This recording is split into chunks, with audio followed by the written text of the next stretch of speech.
Sir, you're charged with especially aggravated kidnapping. You're also charged with aggravated assault, and you're charged with theft of a firearm worth less than $2,500. You're talking about stuff that is not relevant.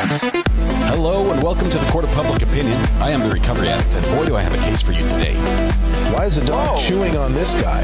I think they have got the wrong guy They there. got the wrong guy, and the dog was biting him. He roughened him up quite a bit. There's a lawsuit. 9 out of 10 judges prefer watching the Recovery Addict live stream in their courtroom. Fireworks are not done. No, getting commentary on the case. Is that correct? Dati mihianggagan po yung verbal blood. That's really not true. Oh, for Trump's sake. I didn't ask you to interrupt me.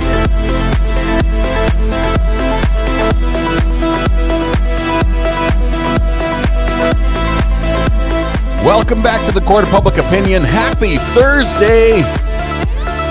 Happy Thursday. It's great to have you here. I am Recovery Addict. Call me Scott. Ooh, man. So much happening here.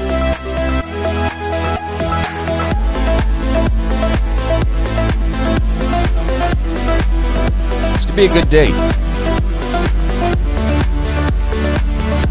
Possibly, maybe we'll pop in on Karen Reed this morning. There's a chance.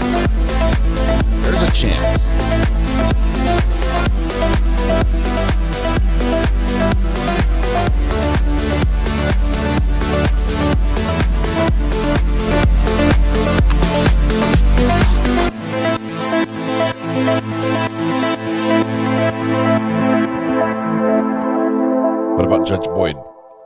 Did we not watch Judge Boyd last night? Oh, we've got Judge Boyd this morning as well. We've got Judge Boyd. We've got Judge Fleischer. We've got... Corey Richards back in court. Everyone's in court today. Yay, everybody. There are going to be some, procedural stuff. I think jury instructions, all that argument that goes on in the case with Joseph Ferlazzo. But let's see. Queen Anne. Oh, sorry. Yeah, now I can put this on the screen. There we go. Queen Olive, Ruth Ann, welcome to the gallery. Thank you very much. 23 months. OG. Wonderful to have you here. Thank you very much. Appreciate your support. I have to say also thank you to Jennifer Juniper, who was first in chat today. Jennifer, you've won before, so you know what's coming. We're going to send it to you to internet ownership for your exuberance this morning. First in chat, just blurting out hi while the rest of us were just barely waking up. Clearly, you've got enough energy that you can take care of everything IP-related worldwide, and we are going to sentence you to that now. So please make sure the internet just is up and running for everybody, and just be ready to start taking a few calls from people around the world. Congratulations, you're going to do great. Thank you, Jennifer, for being first. All right, let's see. Who goes first? What do we do first? Lynn in South Carolina, 13 months, been longer, but not always a member. Love it here. Lynn, yes, you've been here a long time. Thank you. Thank you very much. Thank you for your support. Congratulations as well. Jennifer and I are sharing the internet duties today. It's probably a good idea. Today's an important day. We can't have any mess ups. So having two people watching it instead of just one is probably a good idea. Redundancy and all. We like that. Let's see. Freya, who is 1, is celebrating her birthday today. Freya, 1-year-old. We get to sing to Freya. I have to catch up with Judge Boyd. Is she up already? She's in Texas. She's not going to be up for a couple hours. Karen Reed, please. Need a backup, says Golden Girl. Karen Reed is going to be probably the first one up that's...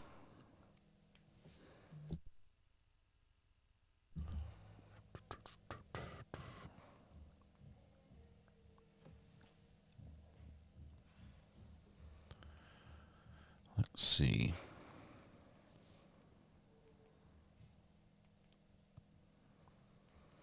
What's the timeline on her hearing this morning? Is this ruling on some of the phone issues? I'm not sure what.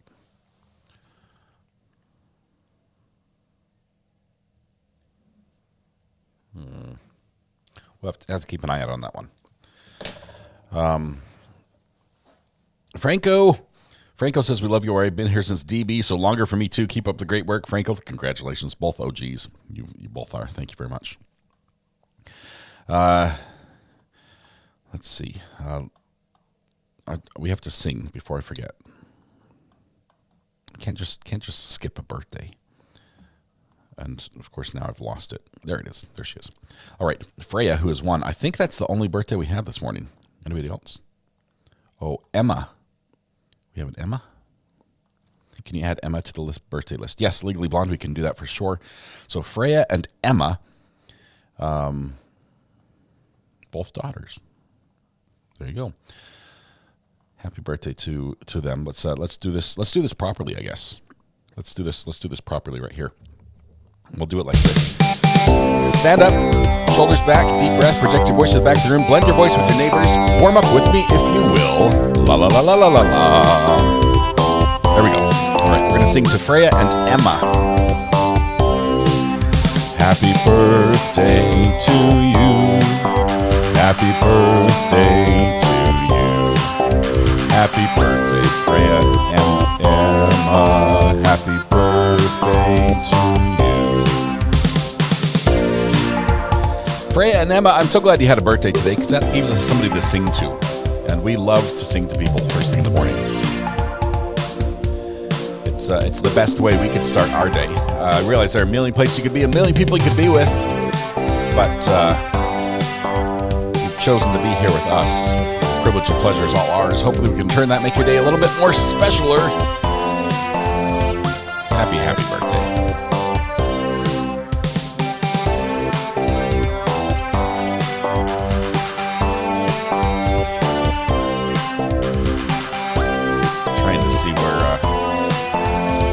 Where we're at here as we let the birthday song continue to play, because it's a party today. It's Thursday. It feels like a Friday. Got a lot going on today. It's going to be a busy one for me, but it's going to be good.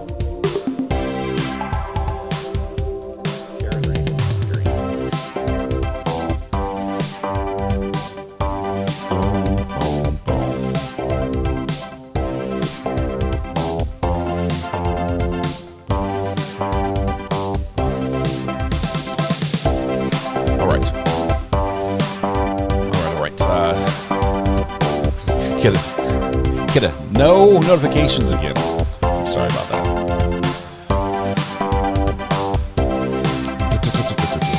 Oh wait, no drums yet.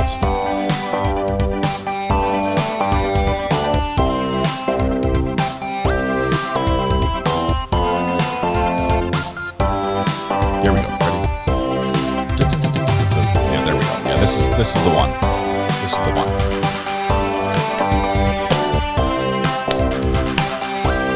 All right, drum solo, big finish.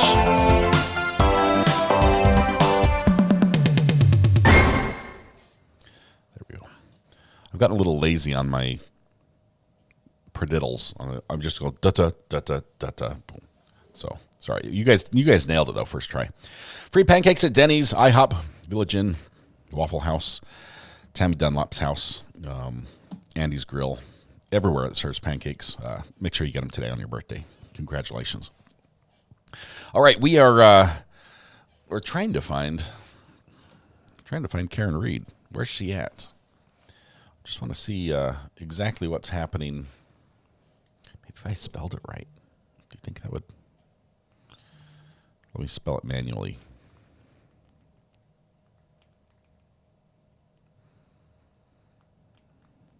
Using the mouse or the remote to spell things out. Got the first word, Karen, space, R, E, A, D.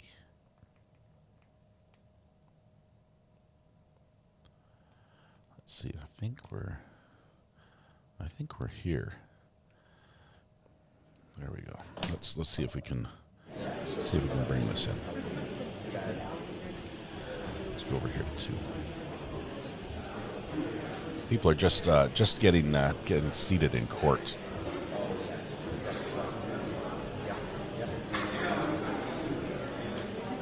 Got a new Tom yesterday. Nice. I can't wait to hear you play it during the birthday song. I'm trying to finish my yogurt and granola, which my wife brought me this morning. It's yogurt and granola crumbs.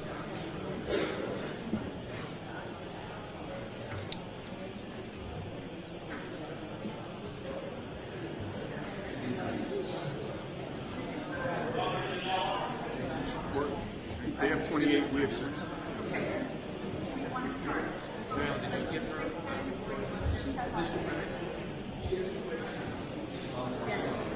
What do you want, Pickles? No. Did you hear what I said to you? Did you hear what I said? I said, I'll kill you if you talk to me right now. Well, you just made a threat that was captured on audio. The banter in the courtroom is a little loose this morning.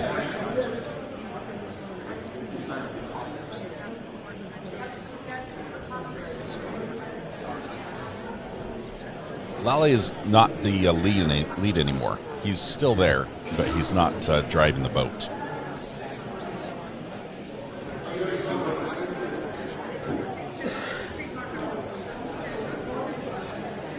I'm trying to remember if this is a hearing where the judge is going to make rulings. Usually she just releases the rulings. So there are probably additional arguments about some of the motions that have been filed.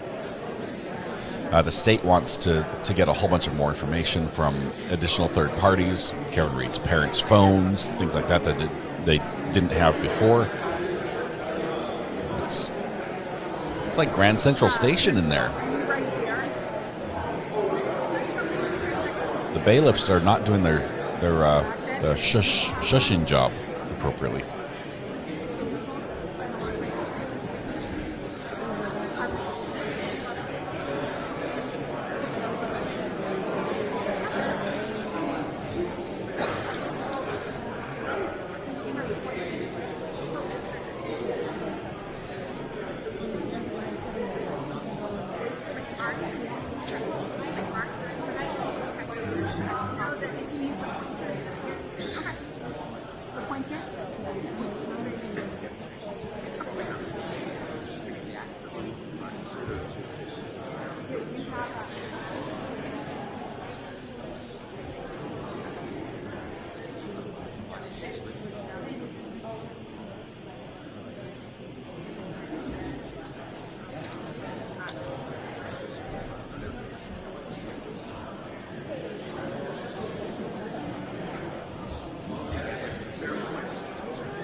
So is this a Daubert hearing? Parents' phone motions were denied a few days ago. Okay, thank you for that. I didn't follow that, so I appreciate that update. I think they also approved the delay of her retrial out to, I think, April next year. No on the Daubert hearing. Yes to Daubert for Russell. Again. So it's Daubert and scheduling hearings. Okay.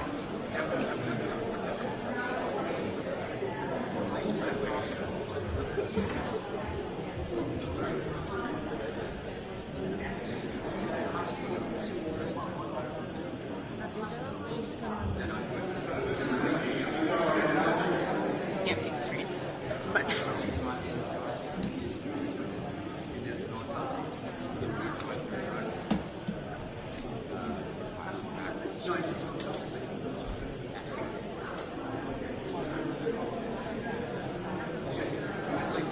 There's Karen Reed, our defendant.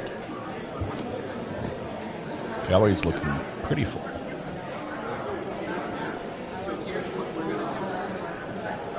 Her full team's there, present.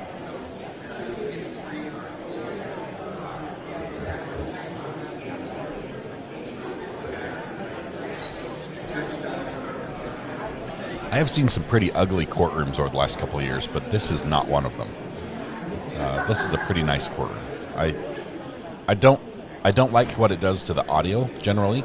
A pretty courtroom usually does not sound good, but it sure looks great. It looks amazing.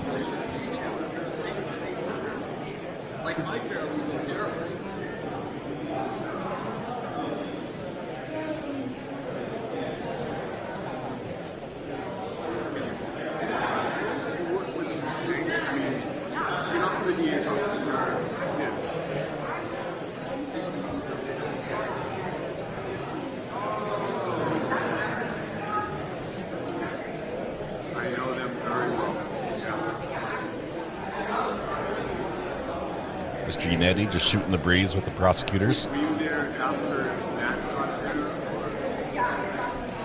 Oh, okay. It's unbelievable to me when you hear him talk. He sounds exactly like his father. It's unbelievable. I'm sure. Yeah. It's all small talk, but really they're just bragging about who knows who in the legal world. And Jay was kind of a mentor of mine when I was in law school. Yeah, so he coached moot court there and mock trial. Yeah, Janice, I don't know her as well, but I mean, two fantastic attorneys. I was.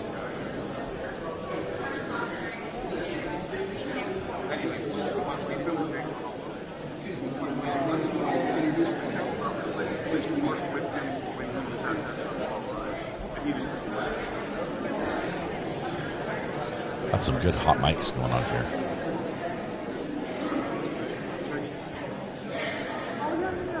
Oh, he is in that firm? I gotta try the case in front of Suffolk now. Yeah, he's a good guy.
I don't know when they're supposed to start, but I love this ASMR. This is just all the sound. Just little chatter. I feel like I'm in the middle of the room.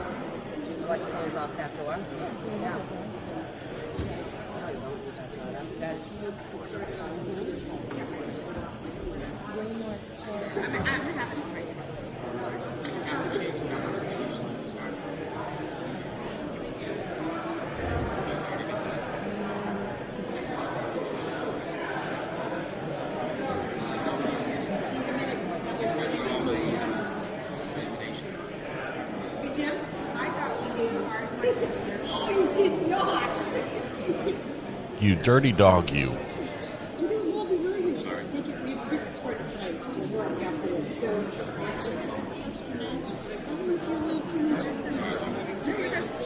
It's quite a jovial feeling there.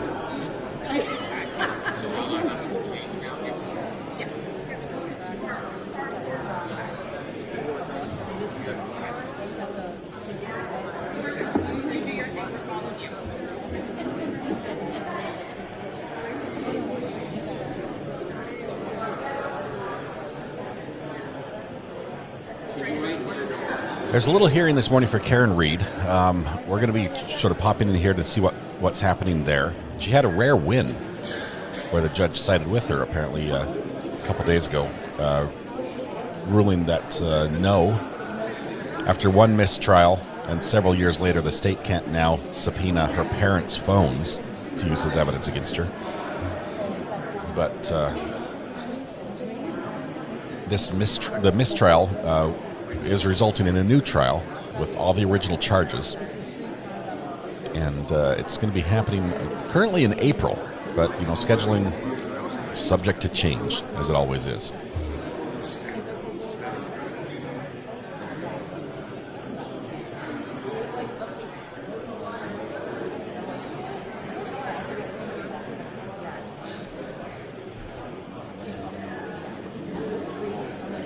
Yeah, we're watching. Thanks, Sharon. We're watching. I think they're going to be doing some. The jury in our trial, the Joseph Ferlazzo trial, is not going to be there till 1:30. We're going to pick up on that this afternoon, probably an hour or two later, and then catch up on that while they do their closing statements and then go off into deliberations and everything. We'll have that and follow it live through what I think will be a verdict later this afternoon or this evening.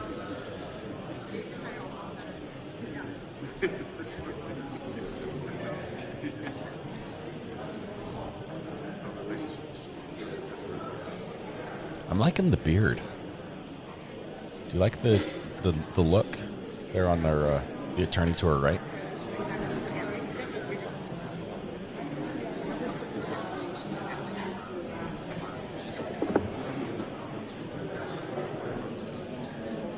Not a beard fan, says Libby.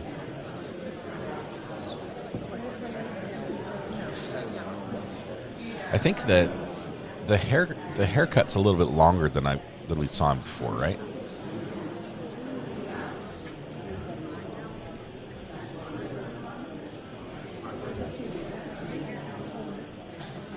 I think shorter haircut, longer beard.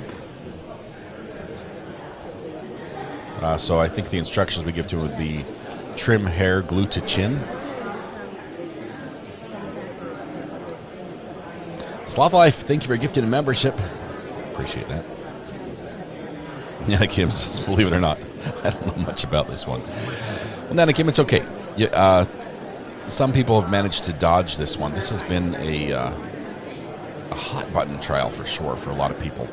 We're trying to stay out of that drama, but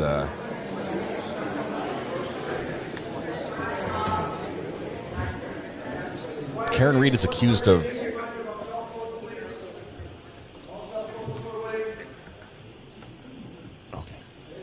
told us to be quiet. Thank you, Jim. Was that Jim?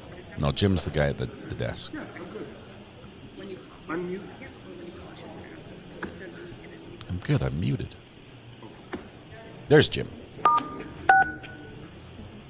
The host would like you to unmute your microphone. You can press star. You are unmuted. Hey, we're unmuted. Here we go.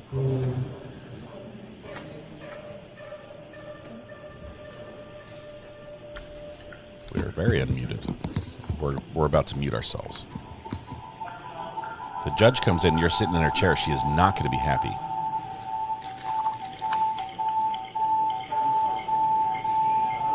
Aliens are trying to speak to us right now.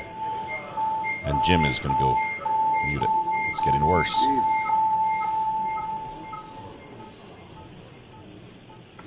Did you do it? Whoa. Trippy. Hello?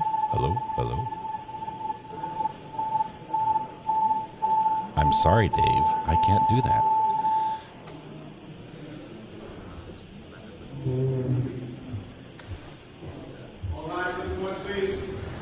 He got out of the seat just in case, just in time.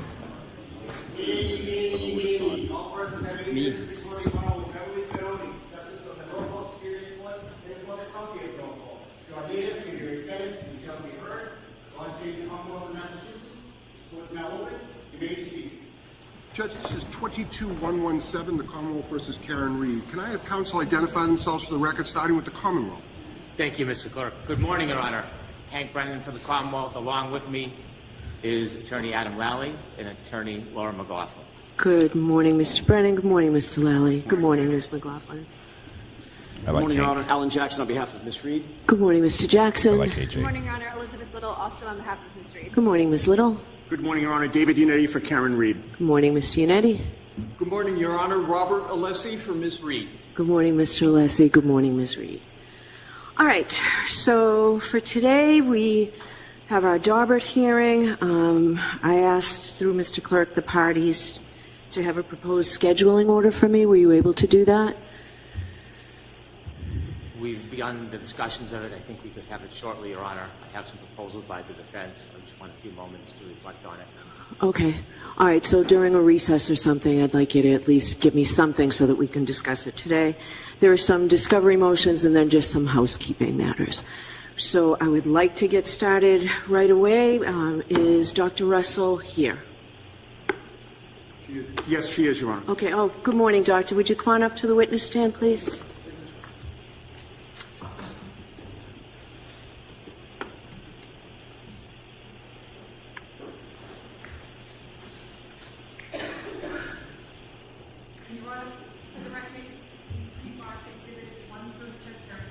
Thank you very much.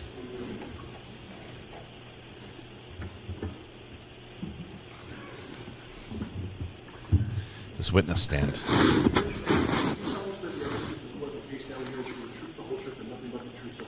I do. Good morning, Dr. Russell. Good morning. Okay, the defense is calling Dr. Russell as a witness.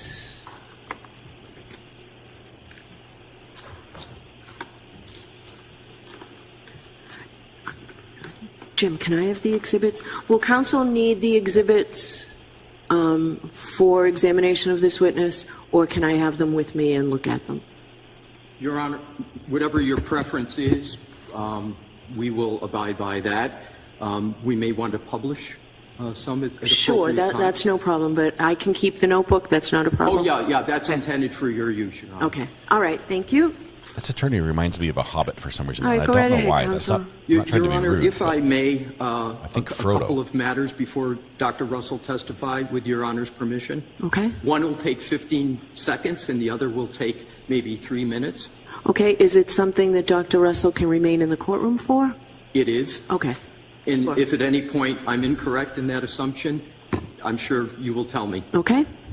First of all, the first order is I want to thank the court for granting my permission to practice before the court. Okay. And I'll strive to comport myself to honor the opportunity I've been given. Thank He's you. an outsider. Secondly, with regard to the decision that Your Honor rendered with regard to our opposition to the motion, the reason I just wanted to raise that briefly is I wanted to make sure that I properly discharge my role in terms of a record.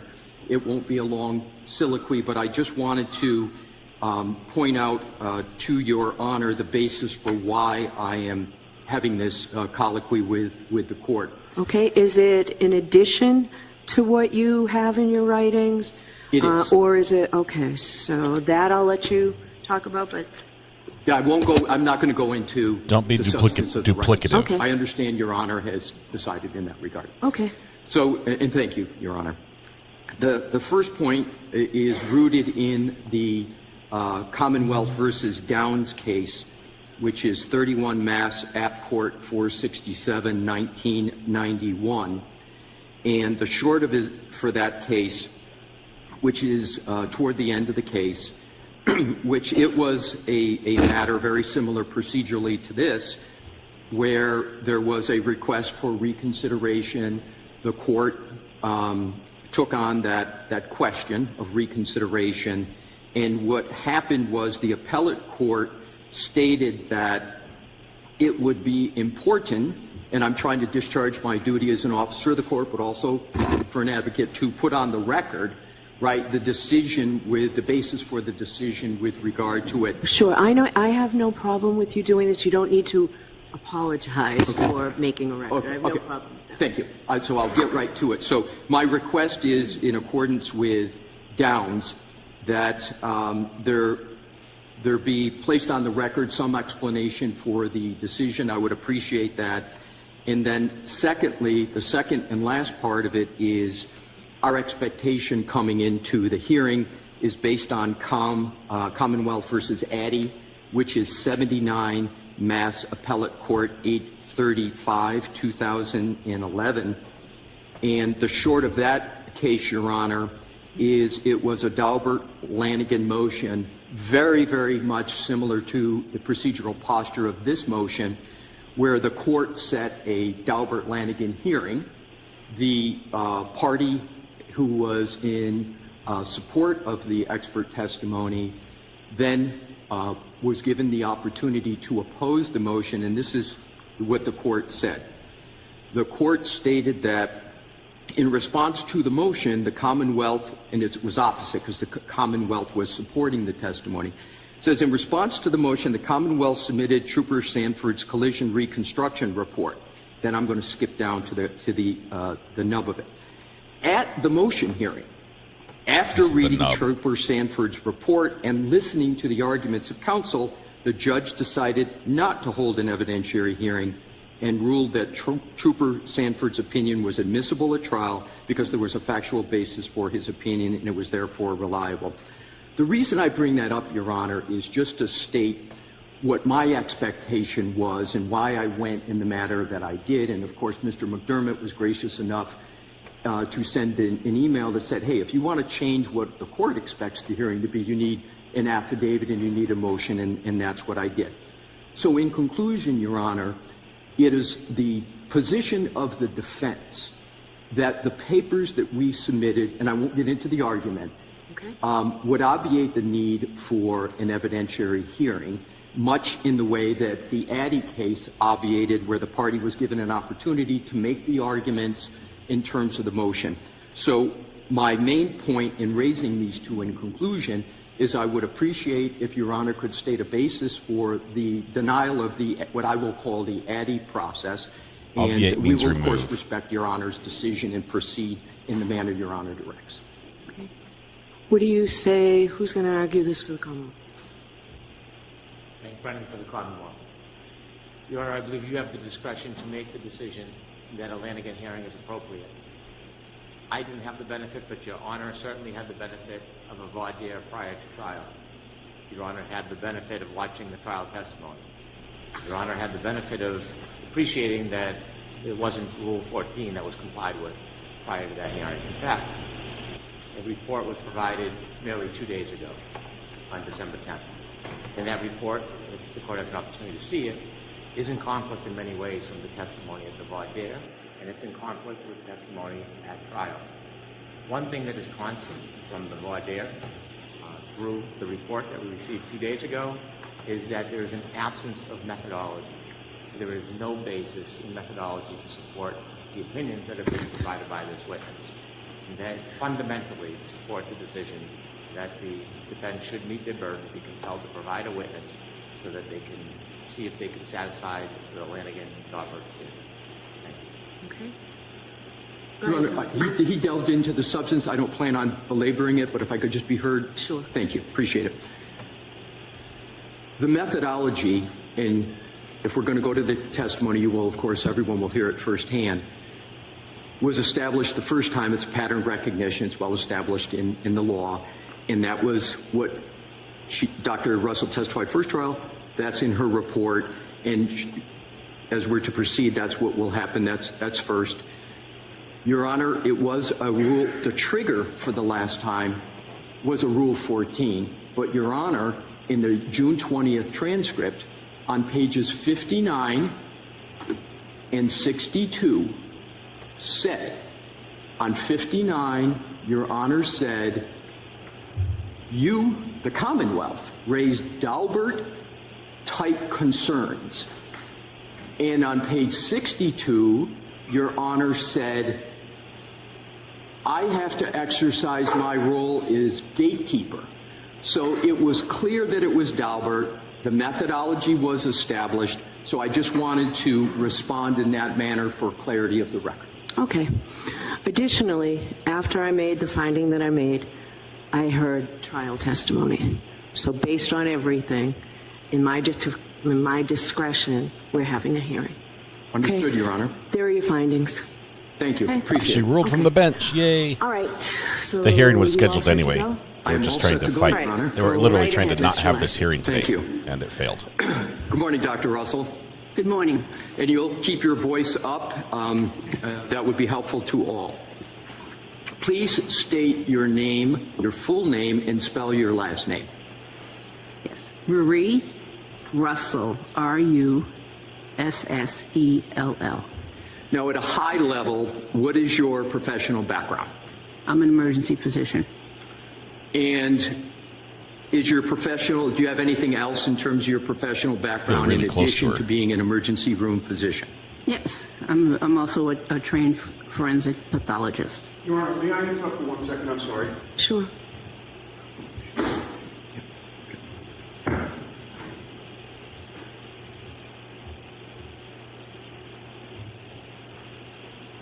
That sounded like, was that Yannetti?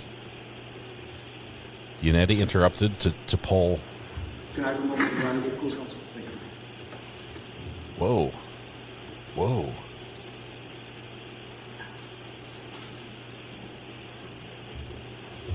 Thank you for that, Your Sure, Honor. go right ahead. Not sure what that was. How long have you been an emergency room physician? I've been an emergency department physician since 1987, so that is over 30 years. How long have you been a forensic pathologist? I've been a forensic pathologist for about 31 years. So you've been an emergency room physician and a fellowship trained forensic pathologist, both of those for 30 plus years. Correct. Do you have a medical license? Yes. When were you first licensed to practice medicine? In 1988 in California. And what licenses do you currently hold? I hold medical licenses in California, New York, Idaho, Massachusetts. Idaho. And in California, what are practice you on the East Coast technically and in Idaho. licensed? What is the documentation of the license you had? Your license as a what? Did you say California Physician too? and surgeon in California. A physician and surgeon, did you say? Correct.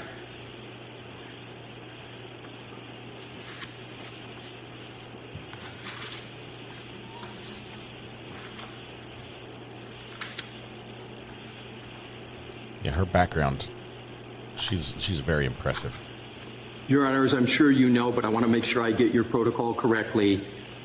We've pre-marked, Mr. Brennan and I have agreed to the exhibits. We've agreed to both the pre-marking and to the admissibility of each exhibit.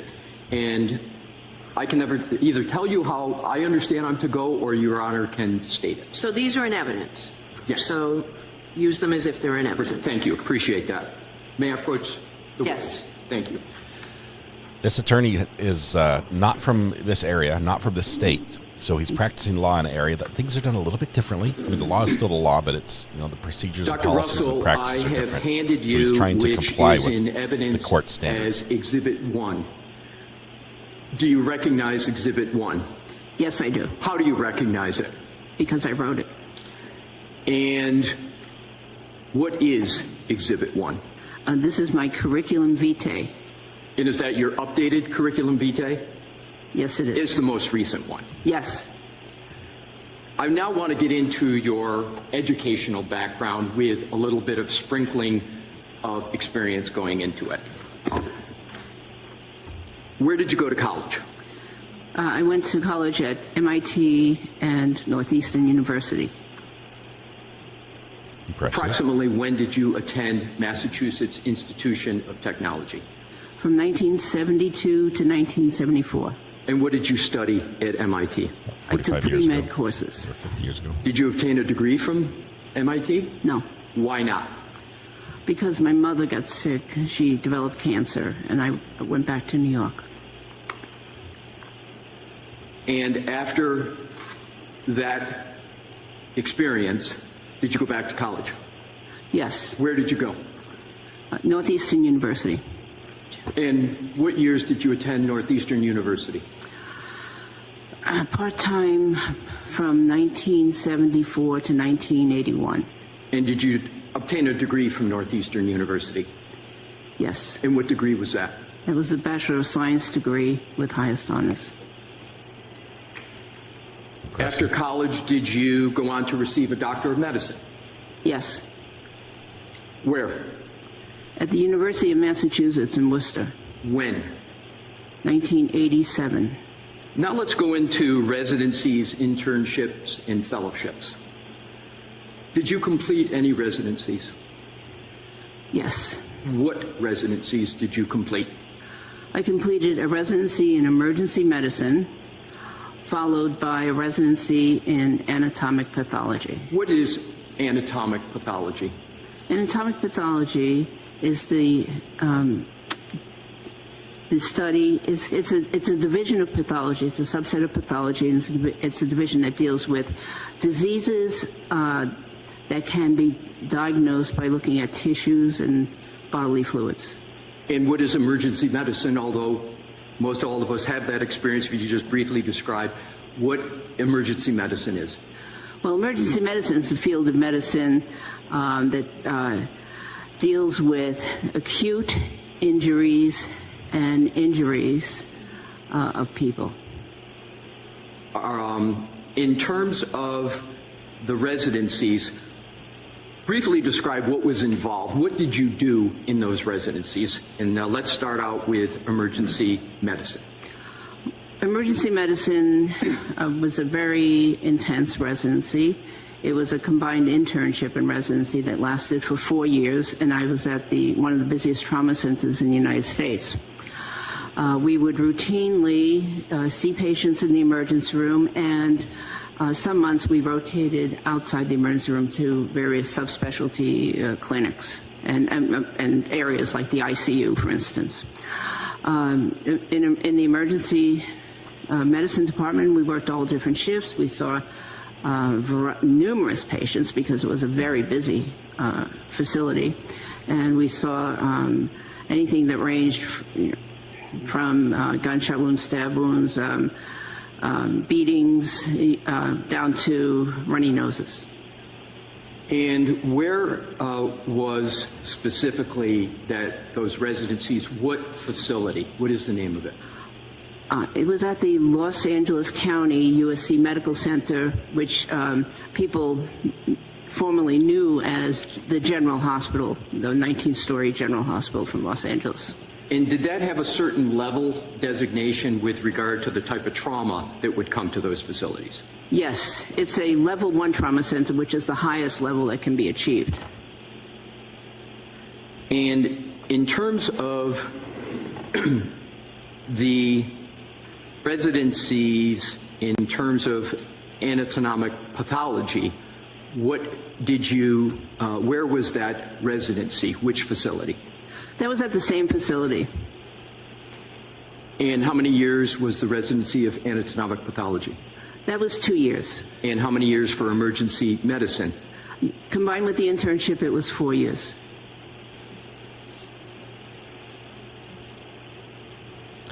Okay, so she has an impressive background. Did you complete any fellowships?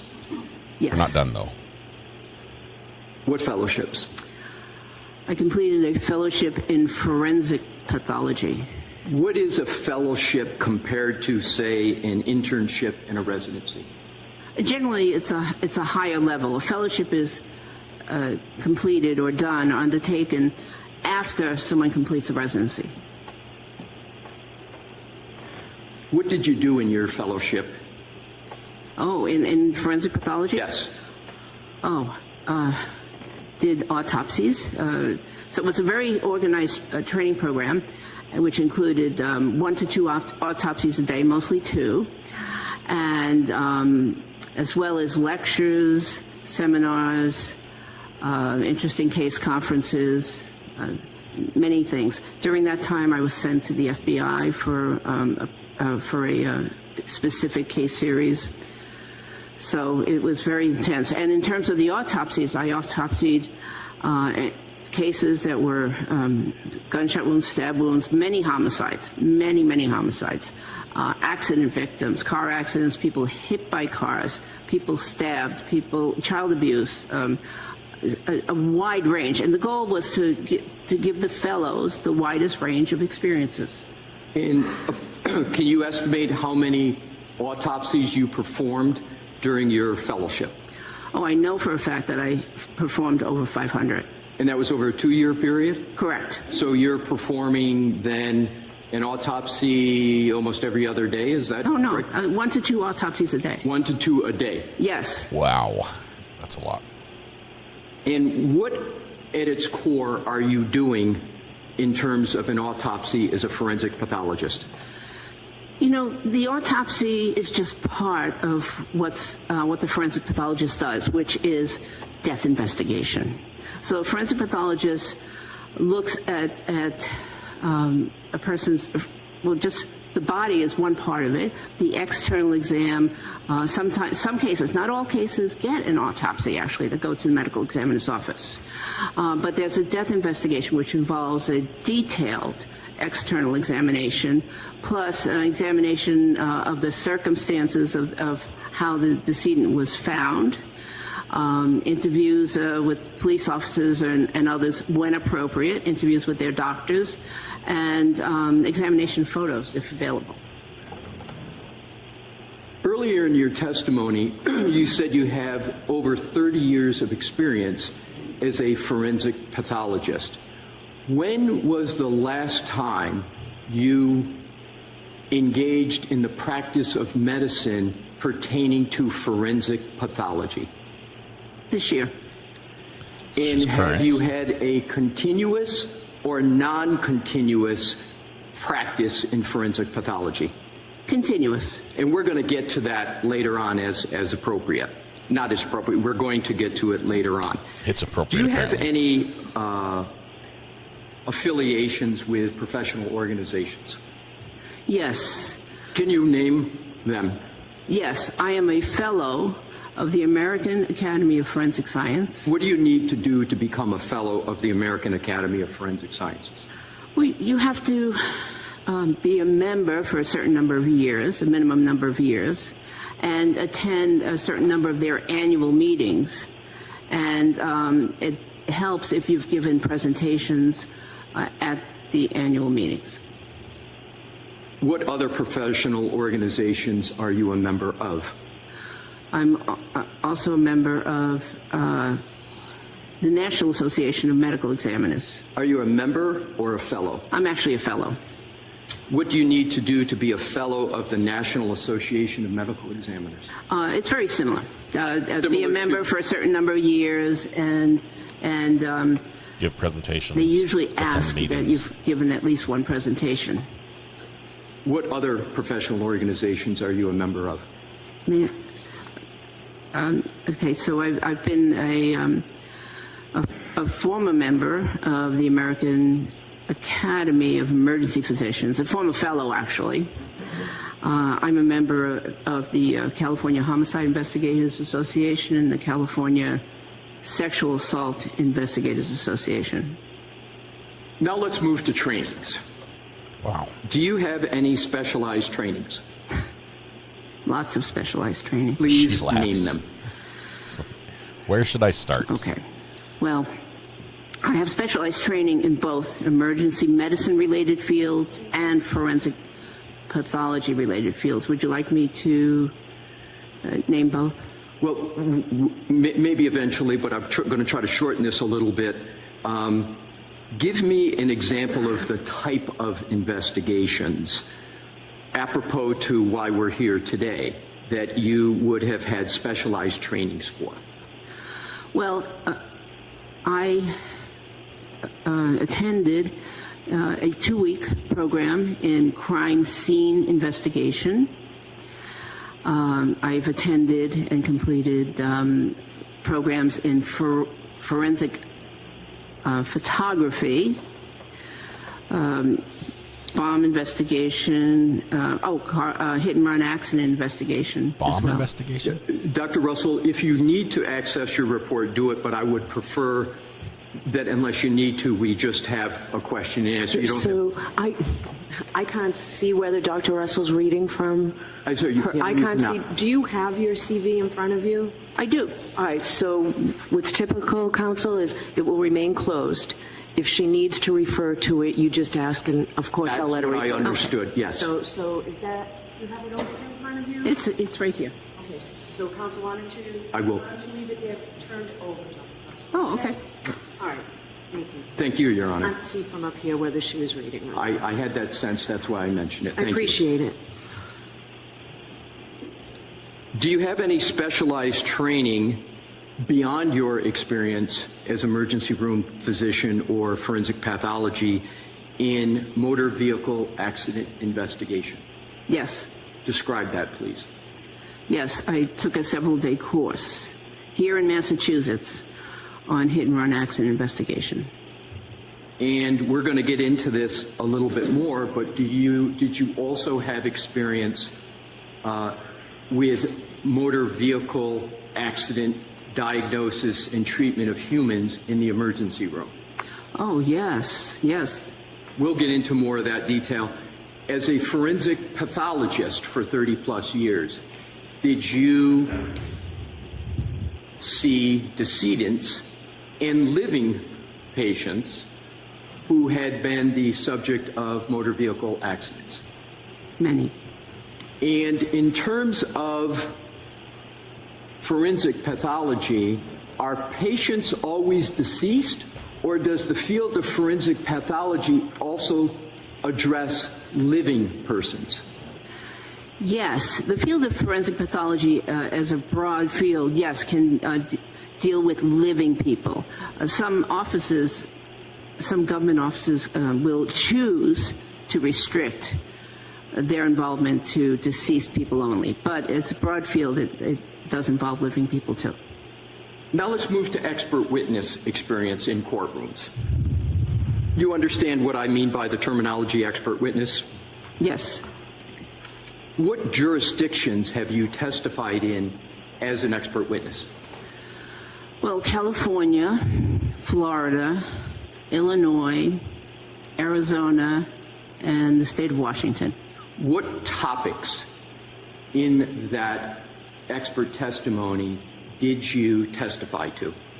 Both emergency medicine and forensic pathology. So you testified as an expert witness in those cases in both emergency medicine and forensic pathology? Correct. And you were qualified as an expert in each one of those categories, correct? Yes. Was your opinion ever excluded, your expert witness opinion ever excluded in any of those court cases? Never. Never. Let's now move to work experience. What do you currently do for work? Well, right now, I am reviewing cases, reviewing medical legal cases. I attend conferences, and I've kept on my board certification status. It's a lot of work to keep up your board certification status. Understood. In terms of she's going to be qualified that way, but will she be allowed in? Do you work for any boards in any state? Yes, the Medical Board of Massachusetts. And what type of... Excuse me, Medical Board of California. Right. And what... So, what is your title with respect to the Medical Board of California?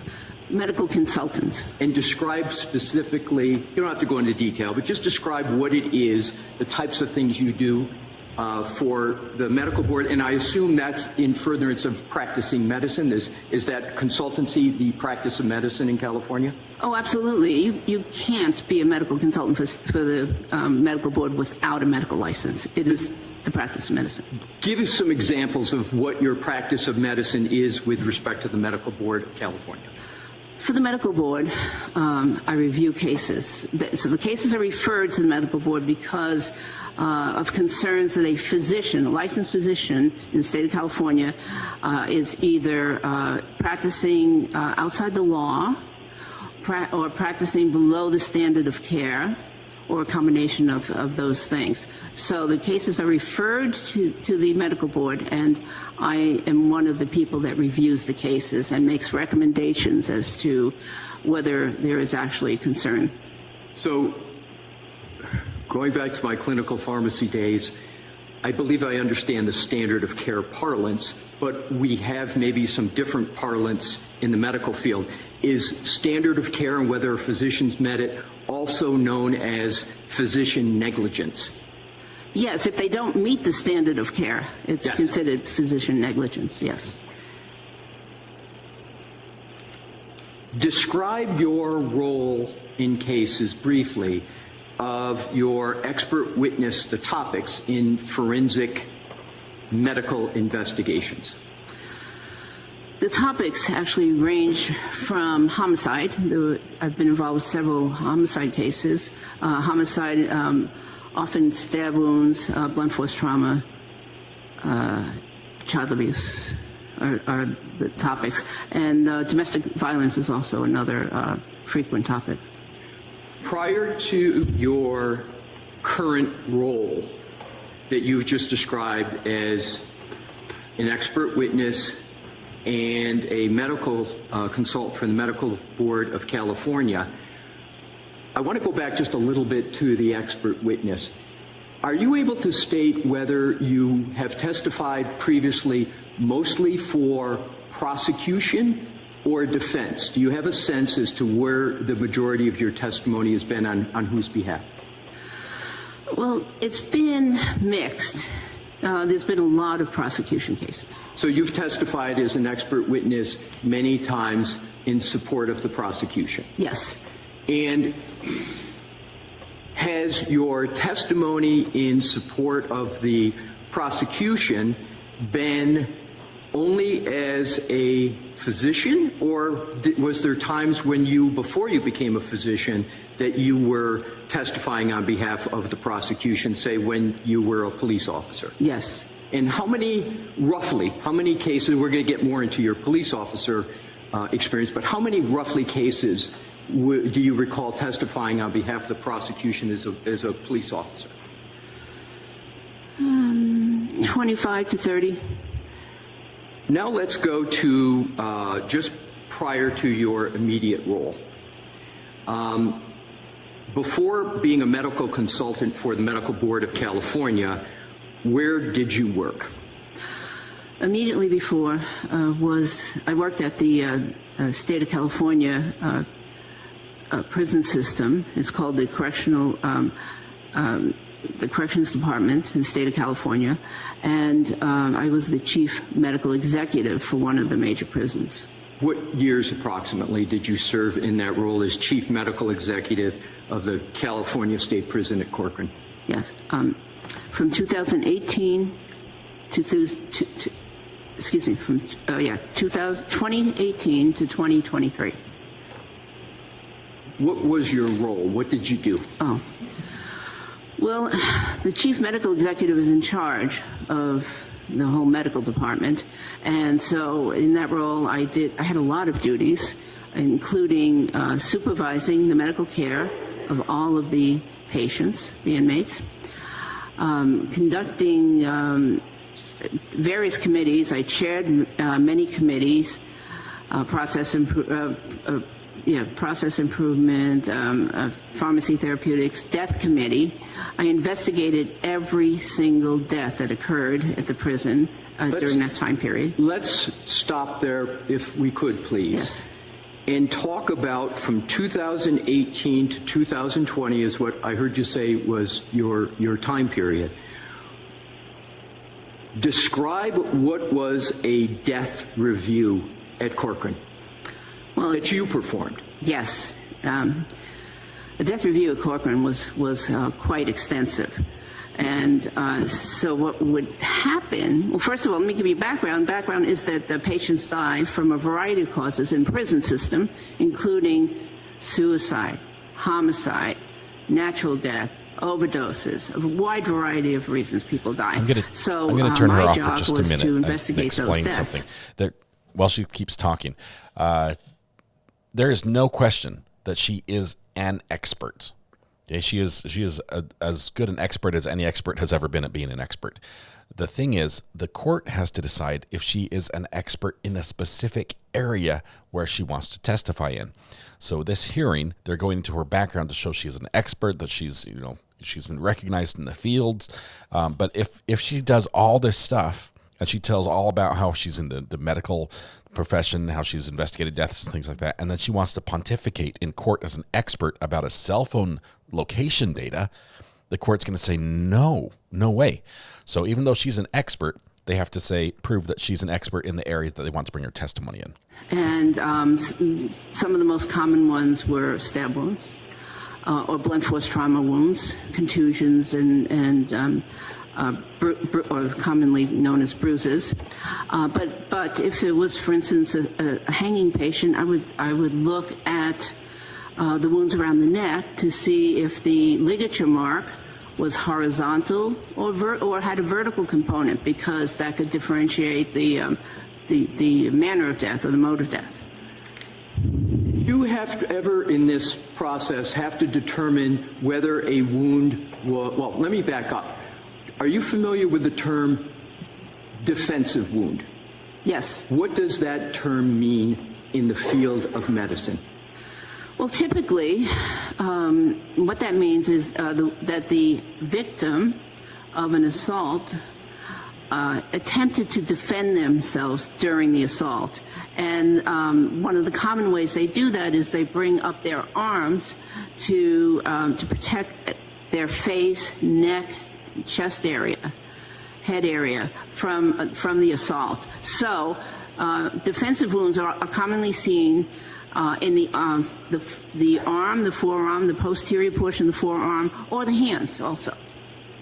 Did you ever have to determine whether a wound was defensive when either the patient was unresponsive or the patient was deceased? Many times. Is it many times for both, or is it many times for one of those two? Well, definitely when the patient was deceased. So let's stop there. I'm sorry to interrupt you. Let's start. So many times, do you have an approximate number of how many times just at your 5 years at Corcoran you determined whether a wound was a defensive wound on a deceased patient? Approximately. Not very many. Okay. Counsel, could we get an answer as to how many death reviews total were done last year? Yes, Your Honor. I will ask that question right now.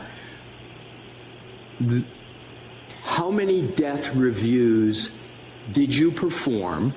And if you want to do it based upon per year, average month, whatever gives the court the best, most accurate answer. Okay. Well, on average, we had one death per month. So some of those occurred at nighttime. But I reviewed all the cases, but I didn't personally examine every single case. Right. Over 35 got a very intensive exam. So if I did my math correctly, it's 60, right? It's 12 times 5. You were there 5 years? For death reviews, For death yes. reviews, and that was the court's question. Yes. Right.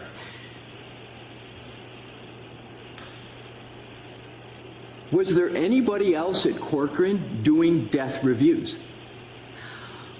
There was a committee that I formed to review deaths. It didn't exist when I first got there, but it did get formed later on. Were there any other physicians on the committee that... so you were the only physician on the committee in Corcoran that was performing the death reviews, or not? No, I misspoke. There was one other physician, the person who was my assistant, who also needed to be involved in those death reviews in case I wasn't around. Did you ever need to consult with any medical examiner's office in connection with your death reviews at Corcoran? I frequently consulted with the local Kings County Medical Examiner's Office. Describe examples of that consultation and interaction. Okay. So I would conduct my initial part of the review, and I would call, in some cases, not every single case, but in some cases, call the Kings County medical examiner's office and speak to them to alert them to certain findings or certain things that I wanted them to specifically look for in their examination. Did that consultation include any consultation regarding wounds and the source and nature of the wounds? I don't recall.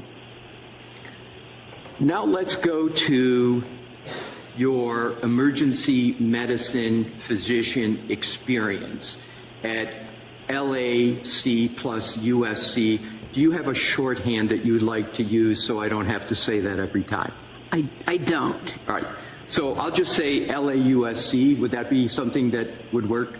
I say LAC-USC. I'll say LAC-USC also. So what years were you an emergency medicine physician at LAC-UAC? LAC-USC. USC. I was there as an emergency intern, resident, and physician from 1987 to 2016. So if, again, I did my math right, it's about 29 years? Yes. And you've described previously that that facility was a level 1 trauma center, correct? Yes, it was. What is a level 1 trauma center? A level 1 trauma center is the highest level that the trauma center could be. So it means it has in-house neurosurgeon, in-house orthopedic surgeon, an active research program, and obviously in-house trauma surgeons.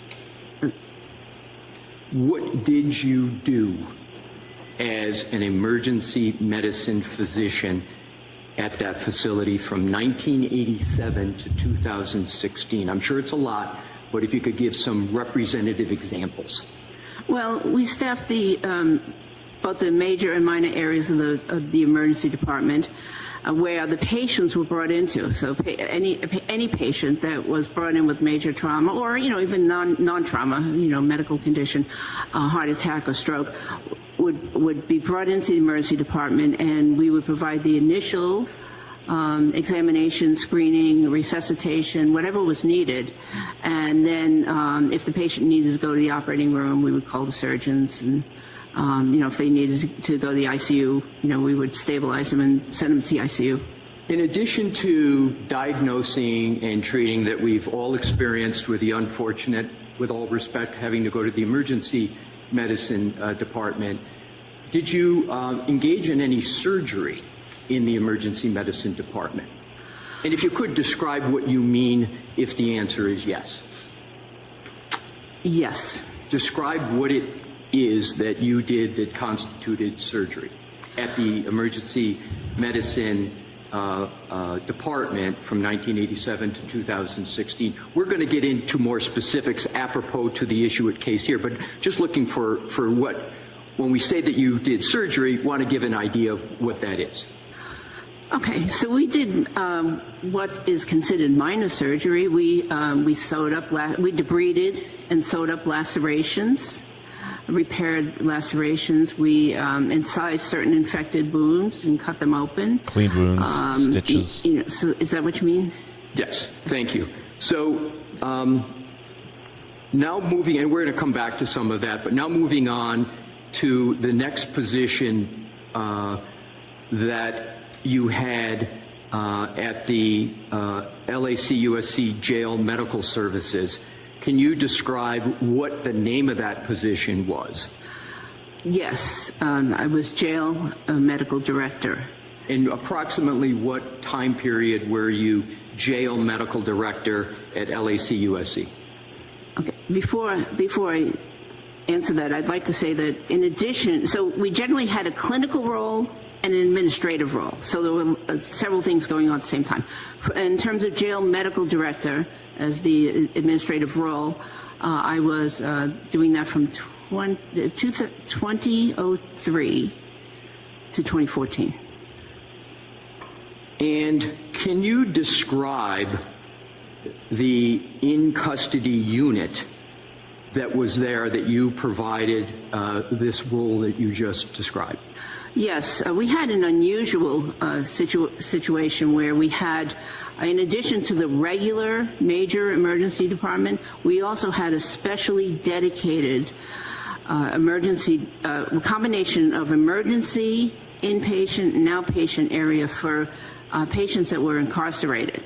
So the patients would be brought directly up to the jail emergency department for their injuries if they were hemodynamically stable. What I mean by that is if their blood pressure and pulse were stable, they'd be brought directly up to the emergency department. And what type of agencies would bring those types of patients to that department? The Los Angeles Sheriff's Department, Los Angeles Police Department, the California Highway Patrol, local area, any of the local police departments in LA County were eligible to bring their patients there. And briefly describe the volume of patients that would be brought into that department. It was very busy.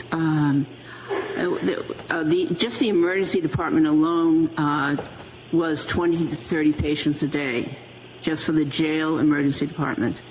And then the inpatient area depended on the year, because it was about 40 patients, inpatients, and over the years that decreased a little bit. Did you ever have a role with regard to emergency medicine quality improvement at LAC-USC? Yes, I was chairman of the committee for a period of time. And do you remember approximately when that was? I'd have to refer to the CV, sorry. Would around 2000 to 2003 be approximately an accurate time? Yes. What did you do as the Director of Emergency Medicine Quality Improvement? So for that role, I was in charge of quality improvement projects and how they were progressing during the interim, as well as I investigated all the deaths in the main emergency department and the jail emergency department. Now, the title has in it quality improvement. Yes. Am I correct that in order to be a director of quality improvement, you have to understand well the underlying practice to understand what needs to be improved? Yes. And did you believe that you had that high level of understanding? Yes. And did you exercise that high level of understanding in that role? Yes. Now, before that, did you have any experience with life support training at LAC-USC? Yes, I was the director of the Life Support Training Center. And was that also around late 1990s, 2000 time period? Yes. And what was your role, what did you do as director of Center for Life Support and Training at LAC-USC? So we provided all of the life support courses that were taught at the institution, including advanced cardiac life support, advanced trauma life support, which was taught to the surgeons and emergency physicians, and pediatric life support. Now we're going to switch gears a little bit. Have you ever been an adjunct professor? Yes. When and where? From, I believe the dates were 1998 to 2003 at the California State University at Los Angeles. And what did you teach at Cal State Los Angeles? I taught a graduate level course called Legal Medicine, which was part of their master's degree program. And that's a graduate program, correct? Yes. And what were the students in the grad program there for? Was there a certain title that they were referred to as? Yes, it was a graduate program in criminalistics, and so many of them were crime lab employees or headed to work at a crime lab. And just briefly, can you give just examples of some of the topics you taught to those that were in this criminalistics program?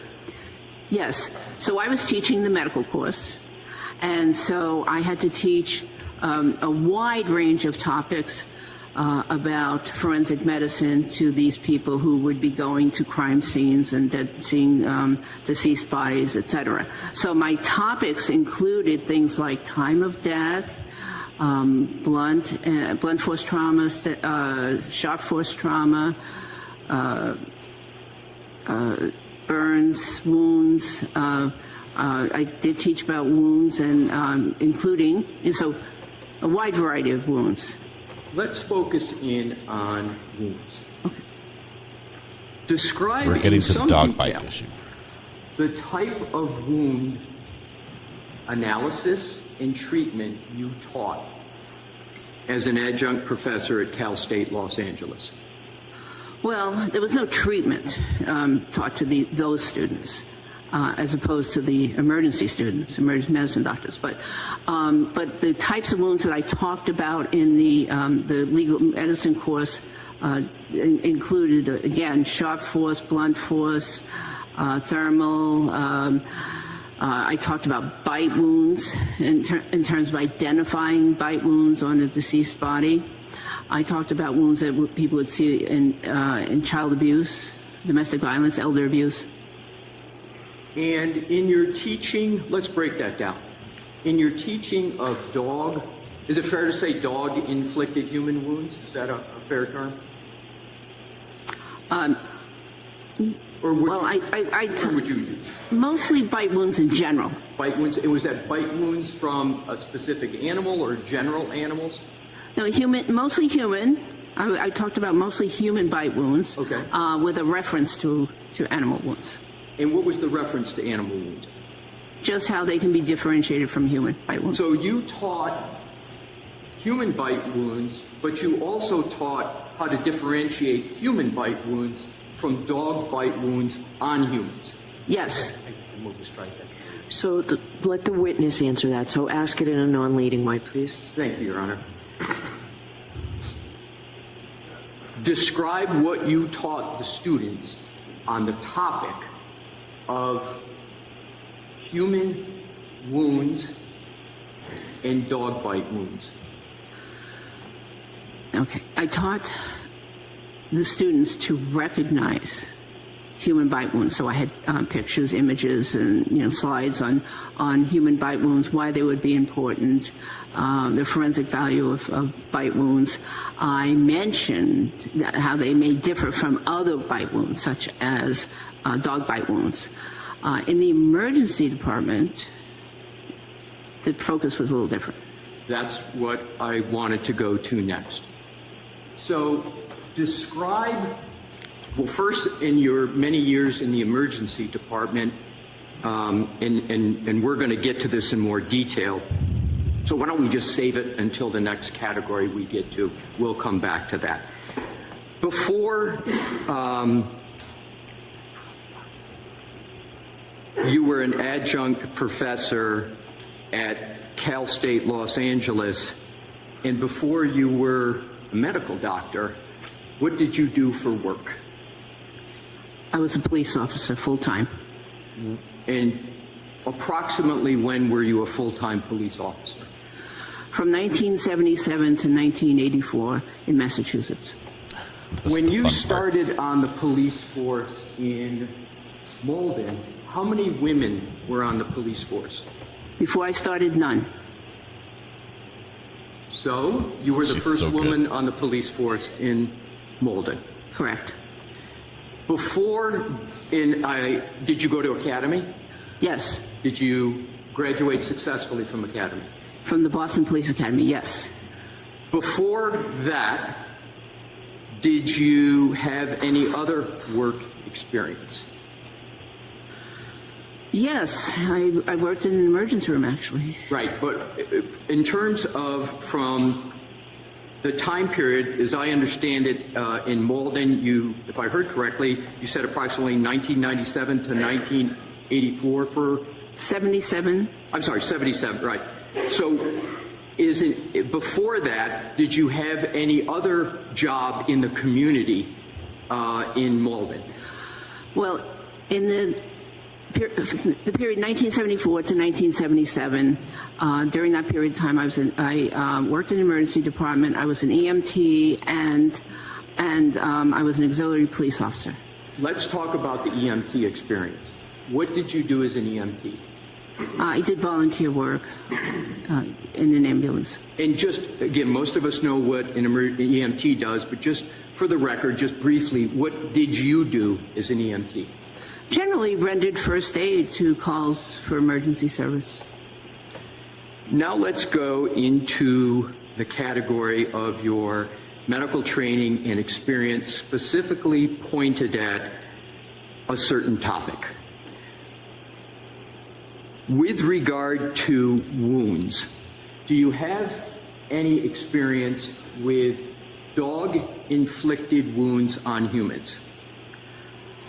Much experience. Let's start and do this chronologically. Much experience. What professional experience have you had with, we'll call them dog bites? What would you like to call them? Dog bites or dog bite wounds? What's your parlance? Dog bite wounds. So what's your professional experience going chronologically with dog bite wounds? Your first.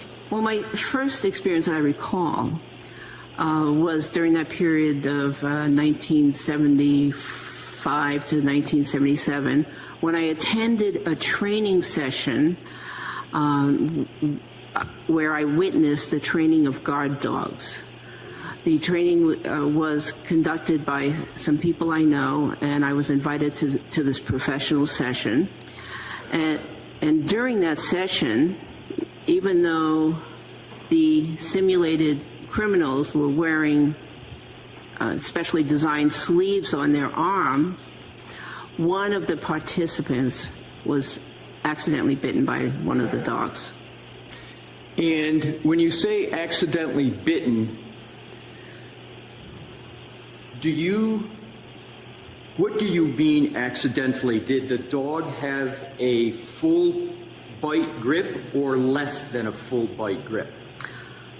You know, I can't really say because I don't remember if I actually saw that bite, but the dogs were being taught how to aggressively bite and hold on to the simulated criminals, and apparently this one bite went out of the range of where the sleeve ended. And this was back in the 1970s? Mid-70s, yes.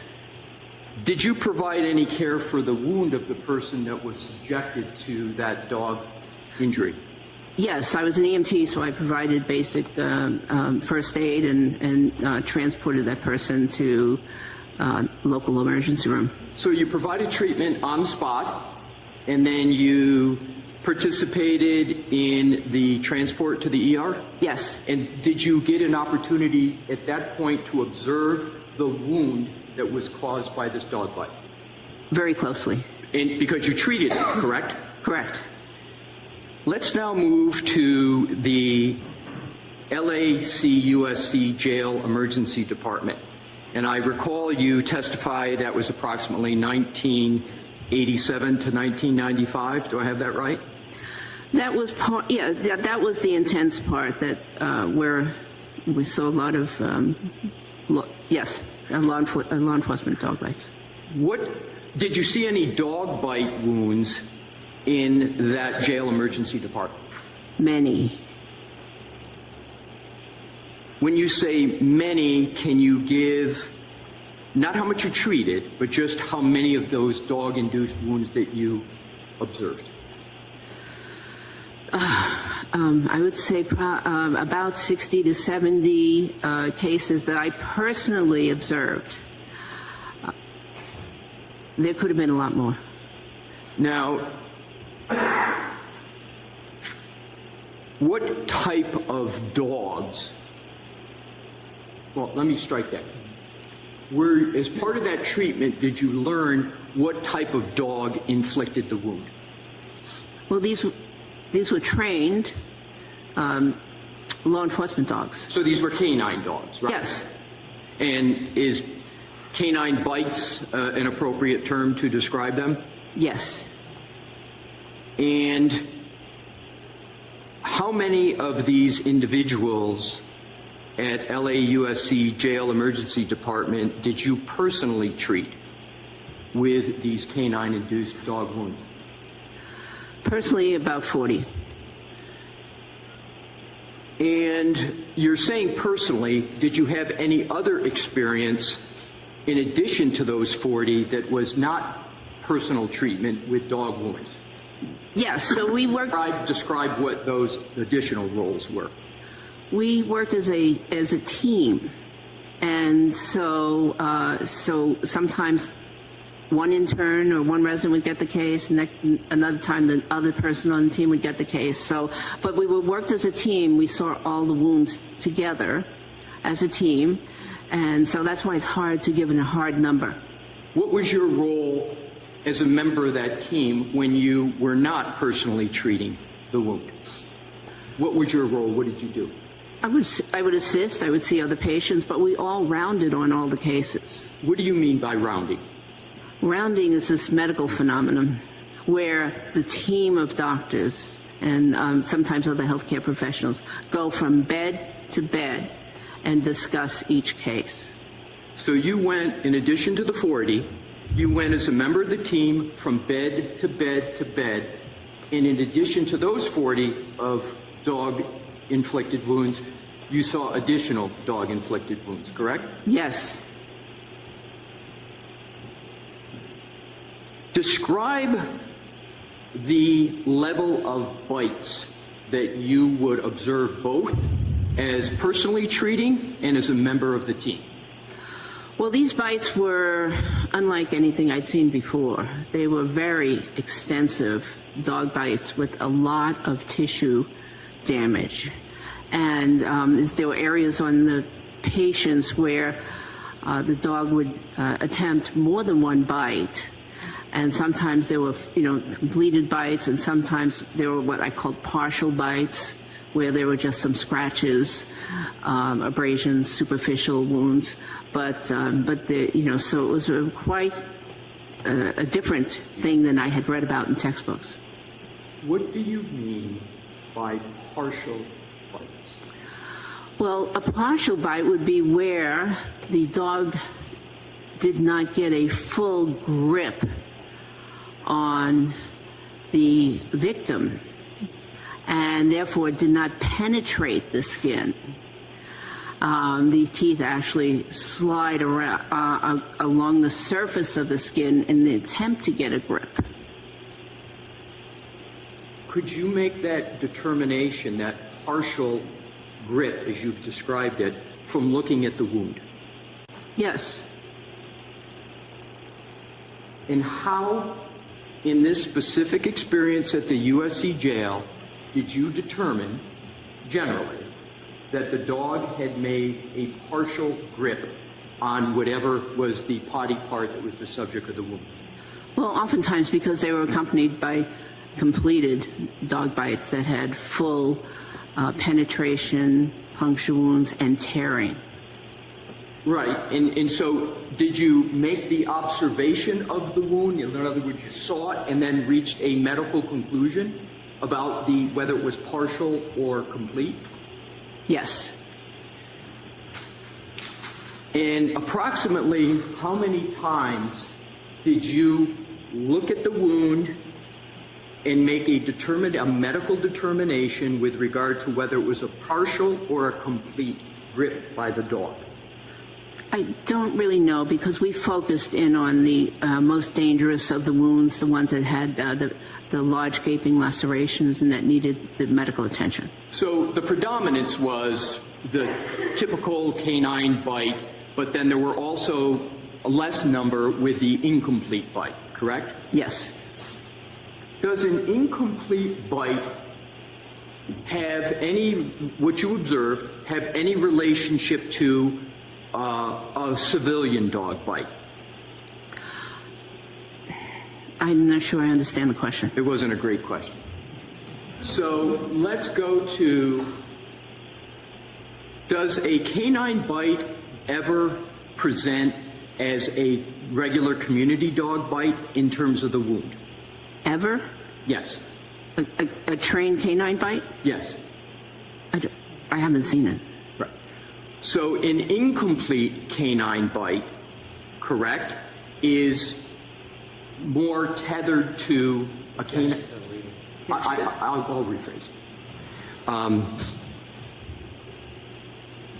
Describe how you would compare an incomplete canine dog bite to a civilian dog bite. Well, that's difficult.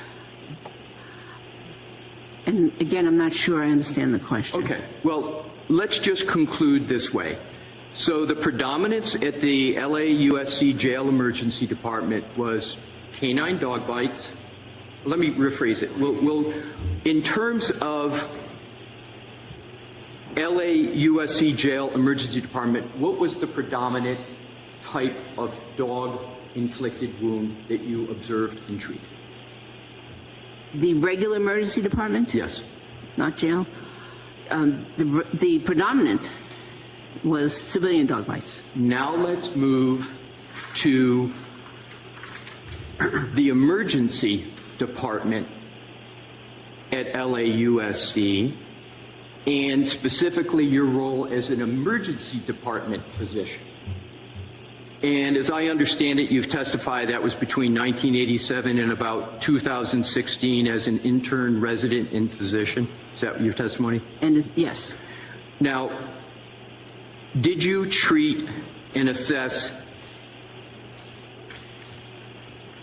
dog bites or dog wounds in that capacity in the emergency department of LACUSC? In the main emergency department, yes. In the main emergency department. And did you also treat, beyond dog-induced wounds, general animal-induced wounds that were not from a dog? Yes. Describe some of the animal wounds, non-dog animal wounds that you would observe and treat in the regular emergency department. Well, the most common one was the cat. But beyond that, we would see wounds from Cat's bite? Skunk bite? Rats, raccoons. Those are bad. I recall seeing an opossum wound one time. Of course, snake bites and, various other animals. Approximately Opossum just played how dead. many dog bite wounds did you observe and treat in the emergency department at LACUSC? So the main emergency department? Yes. Well, over the course of all those years, at least 500. How do you come up with the number 500? Well, it was an estimate based on based on the number of years I worked, plus the number of weeks in a year, plus the number of dog bites that I saw per week. And that's how I came up with that number. And I underestimated. Describe what you did, just briefly, with regard to the wounds. What type of practice of medicine, what did you do specifically with the wounds? So when a patient came in with a wound... And I'm talking dog bite wounds. Okay, well, first I had to figure out if it was a dog bite. Because some patients couldn't tell us what kind of animal bit them. Most of the time they could, but some couldn't. Some were young, some, there were various reasons. There was sometimes language barriers. So I had to figure out what a type of animal inflicted the wound. And there was a very important clinical reason for that. We're going to get to that. Okay. So I think you testified earlier about specifically what you did with the wound. What did you do specifically with the dog, these 500, approximately more than 500 dog-inflicted wounds? What did you do specifically, so to speak, with your hands? Okay. Well, I was clearly interested in wounds, and particularly bite wounds. I was very interested in this, so it got my attention all the time. And so what I first do, I had to do a differential diagnosis, but physically, if I determined it was a dog bite wound, then I'd render the appropriate treatment. Sometimes there was perforation of the skin and lacerations, and those lacerations sometimes needed debridement, which is cutting away from the edges and the dead tissue, any devitalized tissue, and some were large enough that they actually needed suturing. Many of them needed antibiotics prescribed. In terms of the facility, I think you've testified that it was a level 1 trauma center? Yes. Did the fact that it was a level 1 trauma center have any effect on the number of dog bite wounds you would see? I don't know the exact effect, but we did get referrals in. And trying to listen to this, follow Stephanie Boyd, the Joseph Ferlazzo trial, and Judge Cedric Simpson at once. Oh, so my estimate was conservative. Meaning conservative, you say 500, but describe what you mean by conservative. Conservative means... Or does it go down? Oh, I probably saw a lot more than 500.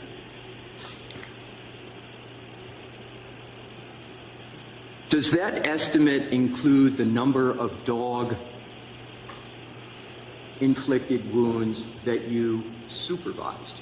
No. So in addition to the 500 plus, you also supervised. Describe what the nature of the supervision was with respect to dog-inflicted wounds. Well, as an attending physician at a university medical center, of course, I supervised interns, other residents, medical students, PAs, and nurse practitioners. And so frequently had, 3 to 5 people working with me that I had to supervise. So I would see I saw any case that they saw. Any patient that they saw, I would supervise. And when there were wounds, I would look at the wounds personally myself. How many trainees did you typically supervise per shift? Typically 3 to 5. So in addition to the 500 plus, you were supervising 3 to 5 trainees per shift who also were treating dog-inflicted wounds? Yes. And can you give an approximate number of dog-inflicted wounds, just approximate, that those trainees would be experiencing in their role? It's so hard to give an estimate. But with all those trainees and all those weeks and years, I would say at least another 500. Have you ever participated, now we're going to switch gears, to when you described you were a forensic pathologist in OR. Did you ever have experience with an autopsy which regarded a canine attack? Yes, unfortunately. When? It was in 1995. And where? It was in Los Angeles. And where specifically, which department in Los Angeles? Oh, when I was at the coroner's office, I was assigned an autopsy. So this was at the medical examiner's office? That's correct, medical examiner now. And what was the subject of the autopsy? Who was the subject? It was a young boy, I don't remember the exact age, and he was killed by 3 dogs when he entered into a fenced area. Were they canine dogs or civilian dogs? I don't know the exact training, but I was led to believe that they were not law enforcement canine dogs. So you were led to believe there were civilian dogs? They just weren't canine dogs? They weren't, as far as I know, they were not trained canine dogs. They were civilian dogs. Did you observe any wound patterns as part of that autopsy? Yes. Describe the wound patterns that you observed. I'll never forget them. There were many deep lacerations, avulsions, There was a wide range of wounds, and amongst them there were patterns of abrasions, multiple parallel abrasions. Were there any other types of marks from the part of the dog that you observed? Oh, there were puncture wounds. Any other types of wounds from any other part of the dog? Well, I believe that there were some claw marks. They also would look like superficial abrasions. And were there any bite marks? Oh, yes. How many? Approximately. I don't know. More than one? Oh, many. Many. Now let's move to studies and publications. Have you ever performed a study of canine dog bite injuries? Yes. Describe it. Yes. My colleagues and I performed a study of over 700 canine dog bites that presented to the jail emergency department over a 10-year period. When approximately was this study? In the in the 1990s. Did that study result in any publications? Yes, 2. Were those 2 publications peer-reviewed? Yes. What does peer review mean? That means that a group of physicians from the same specialty have read the article, analyzed the methodology, and determined that this was a valid study.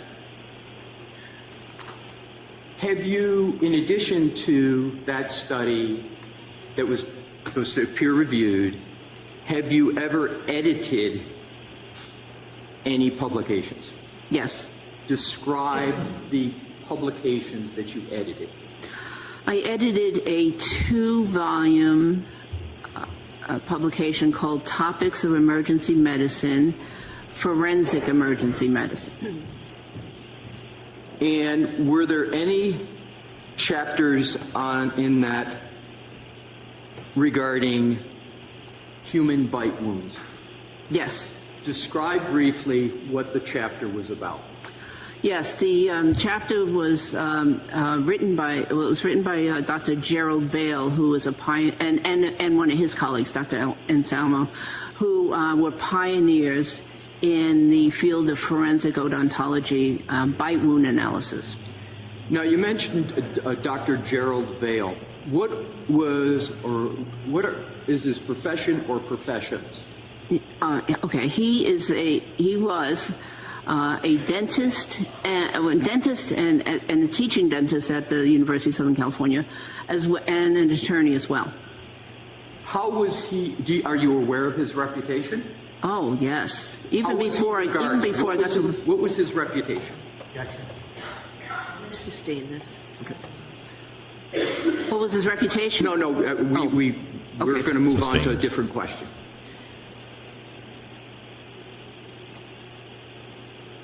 What do you remember the title of the publication? Excuse me. The title of the publication again? Yes. It was called Topics of Emergency Medicine, Forensic Emergency Medicine. Okay. What part of that publication did you edit specifically? Myself and my co-editor edited the entire publication, every chapter in the publication. Did that publication discuss human dentition? Yes, the chapter written by Dr. Vale and human colleague. dentition, like bites. Did that publication discuss dog dentition? Yes. And you, of course, since you edited the whole publication, you were editing. Well, let me ask this: did you edit parts of the publication on human and dog dentition? Yes. What did you do as an editor of those chapters? Well, I read the chapters thoroughly, and looked looked for any inconsistencies or any problems with the topics, and then if and made some small recommendations and then it went on for publication. Do you know why you were asked to edit that publication? Yeah, that's sustained. In terms of... Calls for speculation, maybe? The publication after editing, was the publication peer-reviewed? Yes. And were you part of that peer review process? No, because I was the editor. Correct. So you were the editor, and then after your editing, it went on for peer review? Yes. And then did it sort of pass, so to speak, the peer review? Yes. And then it became published? Yes. Let's now move on to the topic of publications, seminars, talks, lectures. How many peer-reviewed, well, let me start this way. Have you read any peer-reviewed published articles on dog-inflicted wounds? Yes.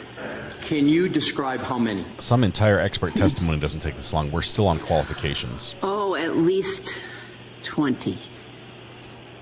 Have you ever attended any seminars regarding wound identification and bite wounds?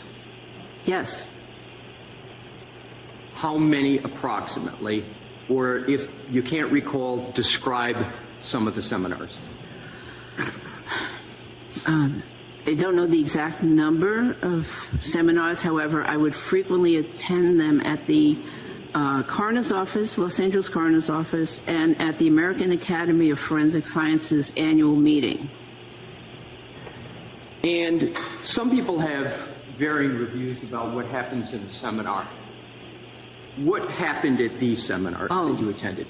These are high-level seminars, very intense. And I was one of the few medical physicians that would actually attend the odontology seminars because it was a special interest of mine. And what were some of the topics at these seminars that were discussed on odontology? Sorry, first let's talk about what is odontology?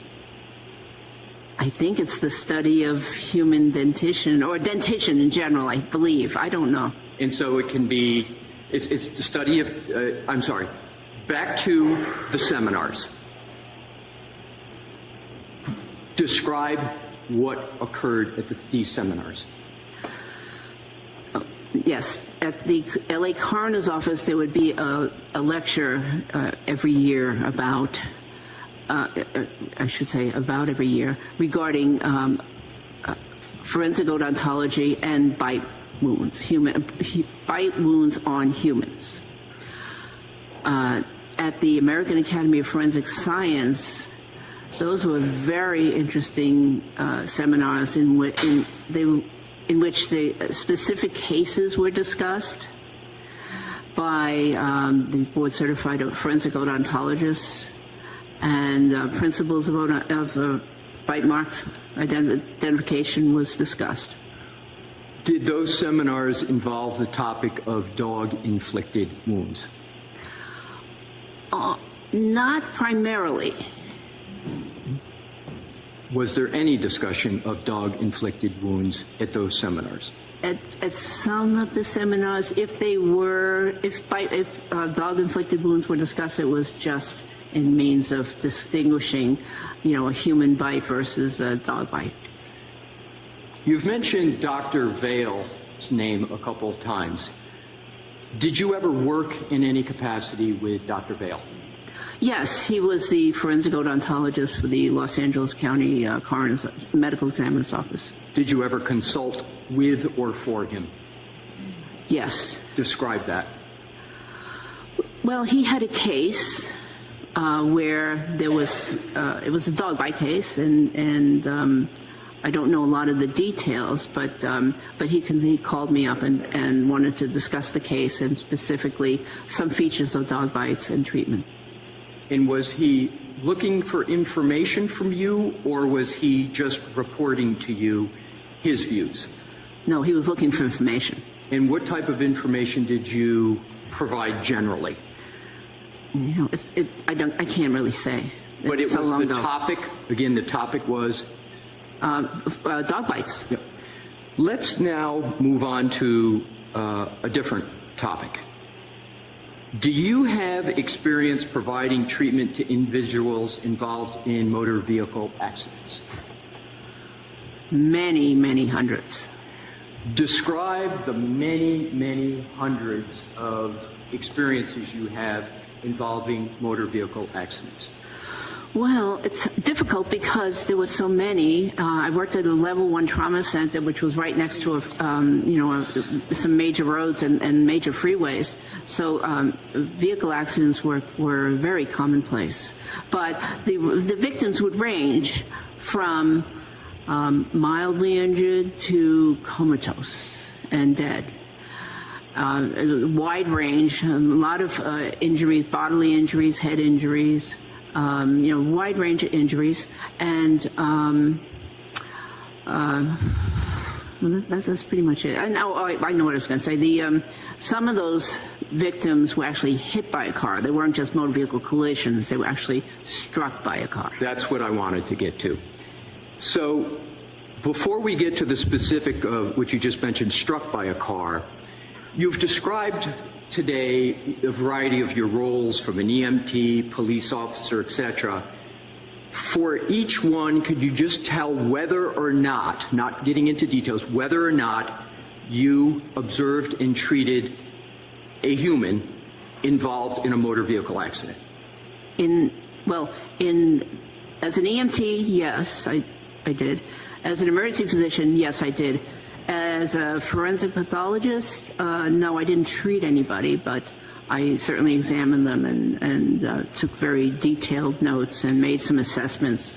So as a forensic pathologist, because I'm assuming, as a forensic pathologist, describe a little bit more about what you mean. Well, as a forensic, I should have clarified a little bit better. As a forensic pathologist in the coroner's office, all of those victims were deceased. However, in my role as a consultant forensic pathologist, I would consult on cases for the courts, for various parties in the courts on motor vehicle injured patients.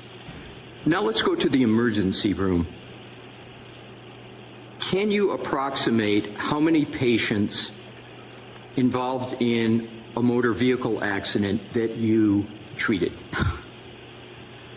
I can't. There were so many. Is it in the hundreds tens? or thousands? I'm sorry, repeat that, please. I'm sorry, hundreds or to thousands. And how do you come to that estimate? I thought you said hundreds of thousands. Just again, if on a very conservative way, if I just very conservatively said I worked 1,000 weeks during my career, even if I saw one motor vehicle accident patients per week, I'm at 1,000. But certainly I saw a lot more than that.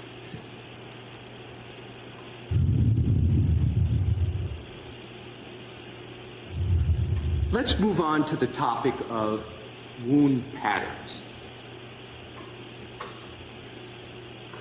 How do you assess the source of wounds, generally?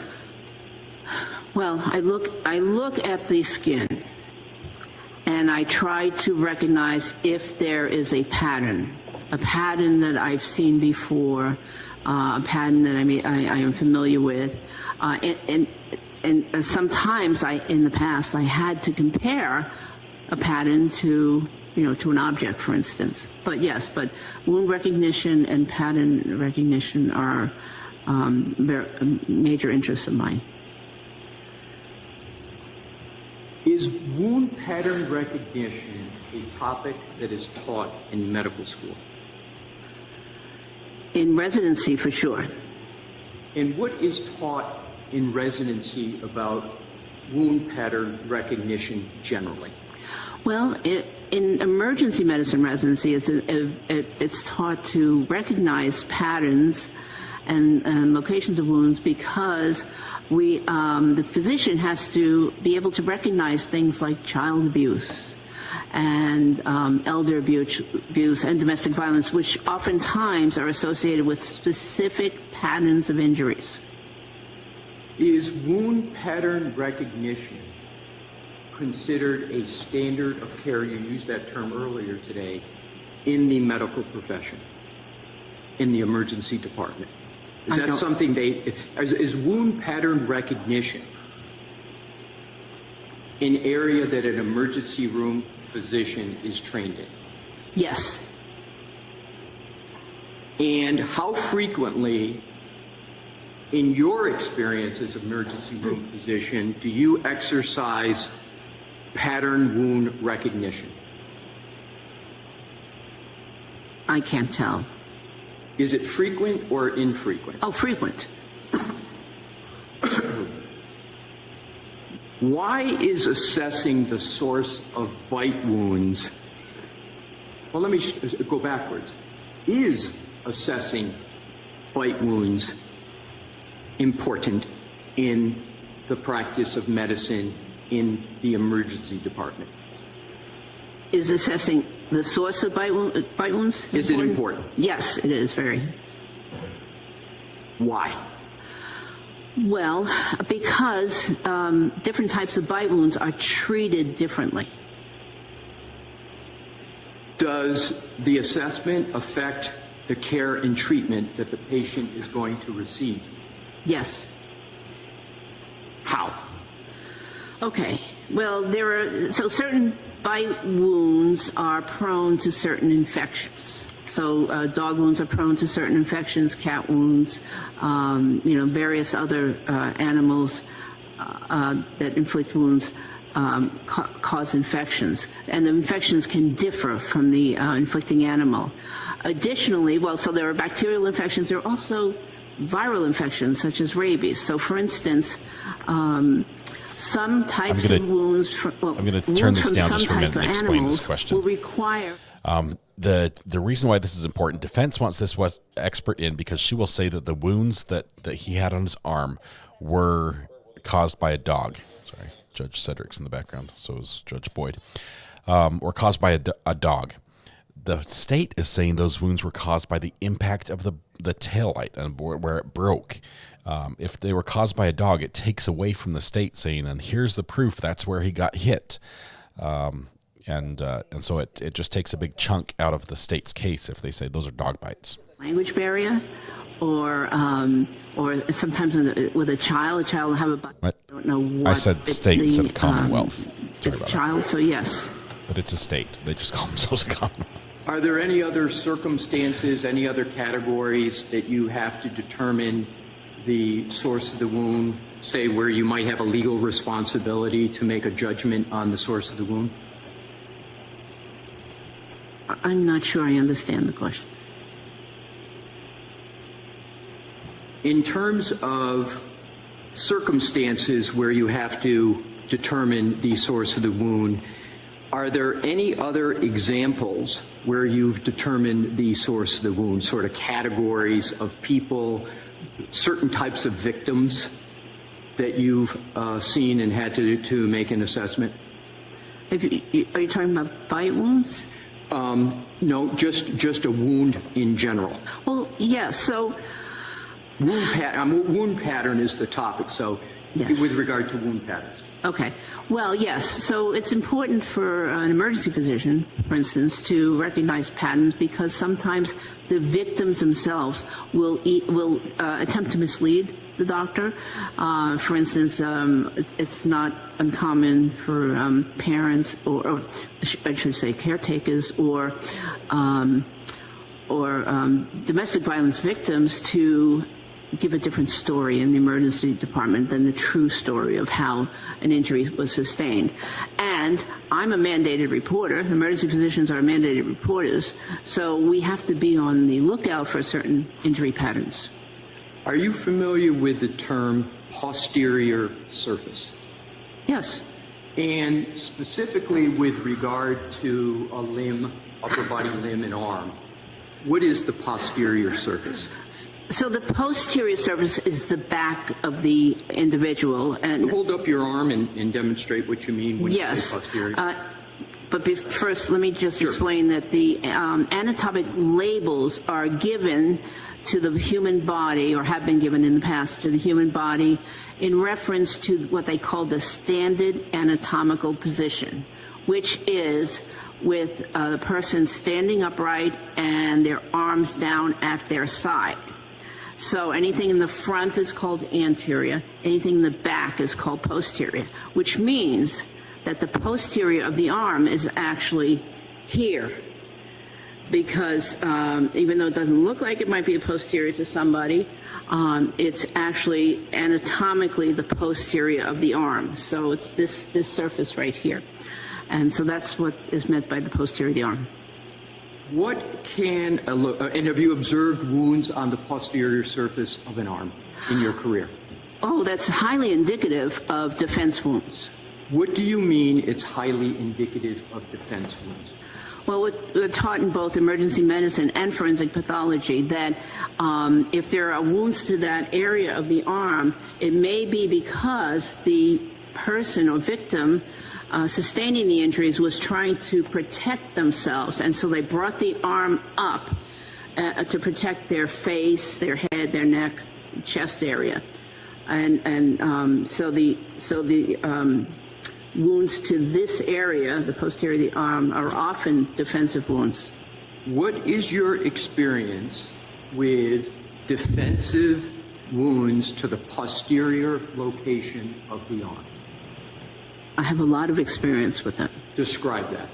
Well, both, again, in the emergency department, saw many victims, many patients, I should say, that had wounds to that area of the arm. And, of course, in the medical examiner's office, again, saw many victims that had wounds to that posterior surface of the arm. Did you, as part of that examination for the posterior surface of the arm, ever determine the wound was from a stab wound? Yes. How many times, roughly? 10, roughly. Did you ever, in your career, determine that a posterior wound was sourced by a dog bite or dog claw wound? Not that I labeled in the medical chart as such. In your analysis, in your experience in the emergency room and in the jail with canine wounds, did you reach a conclusion with regard to whether a wound on the posterior surface of an arm was a defensive wound as you have defined it today? In the emergency department, it didn't really matter if an animal bite was on the posterior surface of the arm, because in the emergency department we focused in on treatment. It did matter in cases of, like I said, domestic violence or child abuse, because those were assaults. But other than that, the wounds were treated as if they were on the front of the arm. No difference. How about in the canine dog bite wound experience? Did you ever conclude that a wound from a canine bite or any kind of dog bite was a defensive wound? Yes, some of them were, but again, it didn't matter in terms of the treatment. So, so that determination wasn't really important. So you made a determination that they were, well, put it this way. Did you make any kind of an assessment, whether it affected treatment or not, that the wound was a defensive wound with regard to a dog bite? Yes. Now let's go on to characteristics of dog bites and scratch wounds.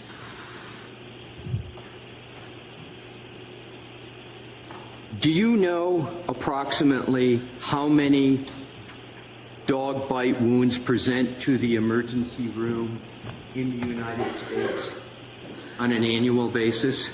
Yes, it's over 300,000 estimated. And how do you know that estimate? From the medical literature.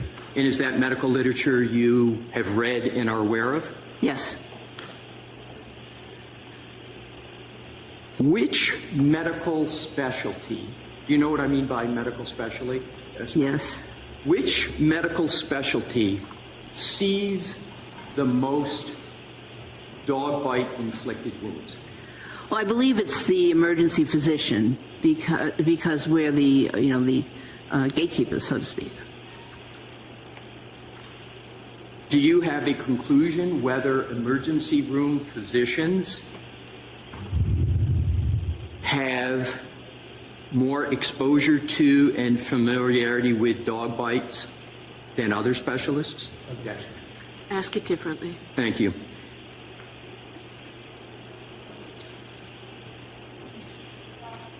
Do ER physicians have more exposure to and familiarity with dog bites than others?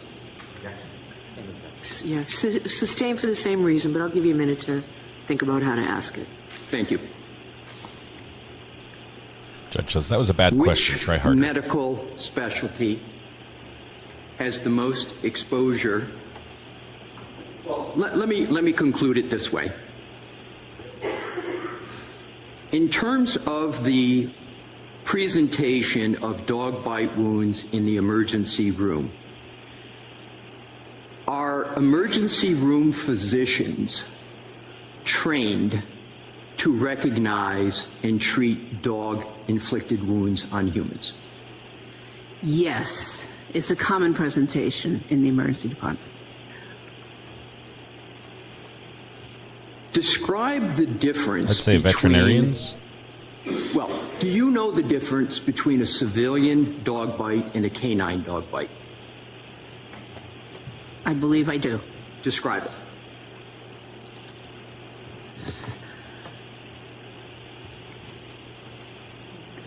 Well, the canine dog bites inflicted by trained canine dogs tend to be quite devastating.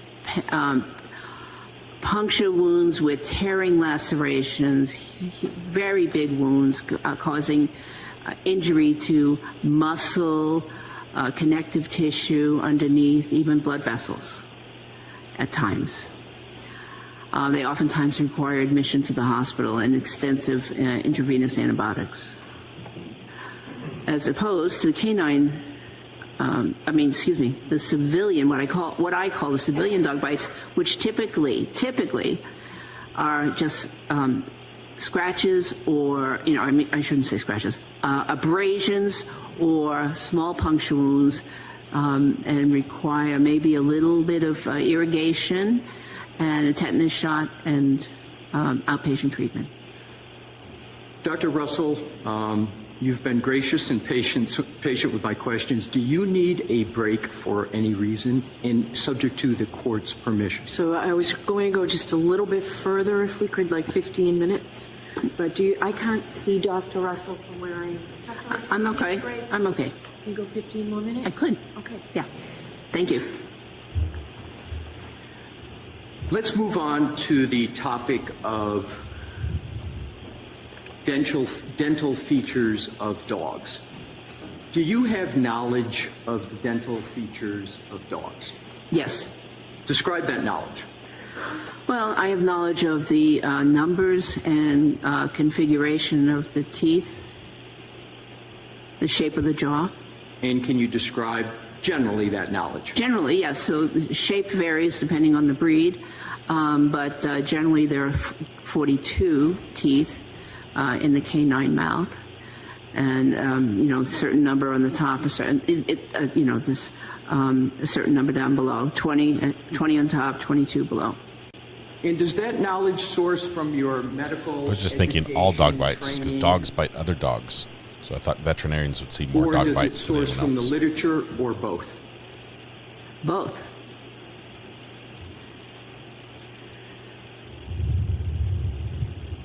Now let's go to an overview of dog-inflicted injuries. Specifically, can you give an overview of the specific type of dog-inflicted injuries on humans? Yes, they can range from the very minor, which are abrasions and contusions or bruises, to to very large gaping lacerations and amputations and avulsions and just about everything in between. What do you mean by an avulsion? An avulsion is where a piece of tissue is actually torn away. By tissue, generally I mean the skin, and it's torn away from where it's supposed to be. But yet, a little part of it may still be intact. So it's not completely amputated, it's just a portion of it is torn away. Are there ever teeth from a dog that are the cause of those types of injuries you just described? Yes. Are the nails of a dog ever the source of the type of injuries you just described? The nails are sources of abrasions. Are the claw marks the nails are not the source of the any type of mark. injury from a dog? Or are the claw marks of a dog the source of any type of the injuries you just described? Yes, abrasions. Claw Let's go marks to are the abrasions. types of dog bite injuries. Describe the types of dog bite injuries with which you have professional experience. Well, I have experience with that whole range of injuries and the unfortunate situation of death, too. So let's discuss the components of that range you just talked about. What types of injuries specifically from a dog do you have experience with regard to the type of dog injury from the dogs and the dog dentition? I don't understand. I'm sorry, my question is not clear enough for you. Terrible. Are there? It was clear enough for anybody. Are there words or names that are associated with the type of injury from a dog? Other than the medical terms like abrasions and contusions, lacerations. Is there a certain action of dog teeth that occurs that they have a name for the type of injury that they present? Okay, so one type of injury can be what they call the tear and the puncture and tear and pull injury, where the canine teeth, which are the longest ones, and the dogs have 2 canines on the upper jaw and 2 on the lower. The canine teeth actually puncture the wound, and what happens, and which I haven't described yet, is that generally a person's not standing still. We've now used canine in 3 different contexts. They're pulling, the dog is pulling, and what happens is a lot of these wounds are caused, especially the extensive ones, by the relative pulling away of the victim and the dog. The dog, some dogs hold on and pull as well. So this pulling, the puncturing and then pulling will cause these hole and tear lacerations. And they also shake their head vigorously. You've discussed previously wound pattern recognition. You've used that term. How would you describe the wound pattern characteristics of dog-inflicted wounds on humans? There are a number of different patterns. In a Robert Alessi is a new defense attorney for Karen Reed. Small to medium. Just got permission to practice here in the Commonwealth. One of those 3 categories would you describe is appropriate for the characteristicness of recognizing a pattern from a dog? Well, if there is a certain combination of wounds, a certain pattern of wounds, being parallel lines and puncture wounds, etc., if that is present, that combination, that is highly characteristic of a dog-inflicted injury. So I just want to make sure we understand the type of dog-inflicted wounds that are, as you just called it, highly characteristic of a dog wound. What is the observation that leads you to conclude in certain instances that a wound is highly characteristic of a dog-induced wound? Well, if I see a combination of punctures or incomplete punctures, as well as parallel abrasions, striations, scratches would be the civilian word for that. That combination is highly characteristic. Are you familiar with the term, with regard to dog bites and dog wounds, an incomplete dental impression? Yes. What does that term mean? Well, dogs don't generally bite with their entire mouth when they are biting a human. They bite with the front of their mouth. So you get a partial dental imprint. Additionally, depending on the type of, the amount of force and the grip, so to speak, that the dog gets on the skin, there may or may not be a complete impact of the teeth. So would it be, so when it's not a complete impact of the teeth, have you observed that incomplete impact of the teeth in wounds to humans from dogs? Yes. Describe those observations, including how frequently you've made those observations. In general, they're more frequent in civilian dog bites because the civilian, well, I can't say why, but anyways, they're more frequent in civilian dog bites, the incompletes. And the pattern is as I just described. Is your experience greater from your entire career with dog-inflicted wounds from canine bites or from civilian dogs, as you've used that term? In terms of overall numbers, civilians. Your Honor, I would be going on to my next topic, and if you would like me to continue, I can, or if Your Honor prefers a break, I can do that as well. I don't need a break, but I understand if people want a break. But what I want to know is how long, I'm not rushing you, but just to figure out how long we're going on the direct. My best estimate, Your Honor, is 40 to 45 minutes. Okay, so you say this is a good place to stop? I do, Your Honor. Okay, then we'll stop. So Thank you. We'll take a 20-minute break and be back out here at 11:30. Oh.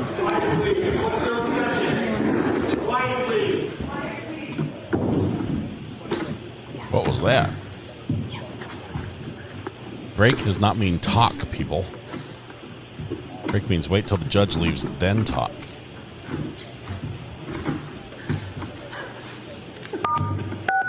You are muted. You are muted.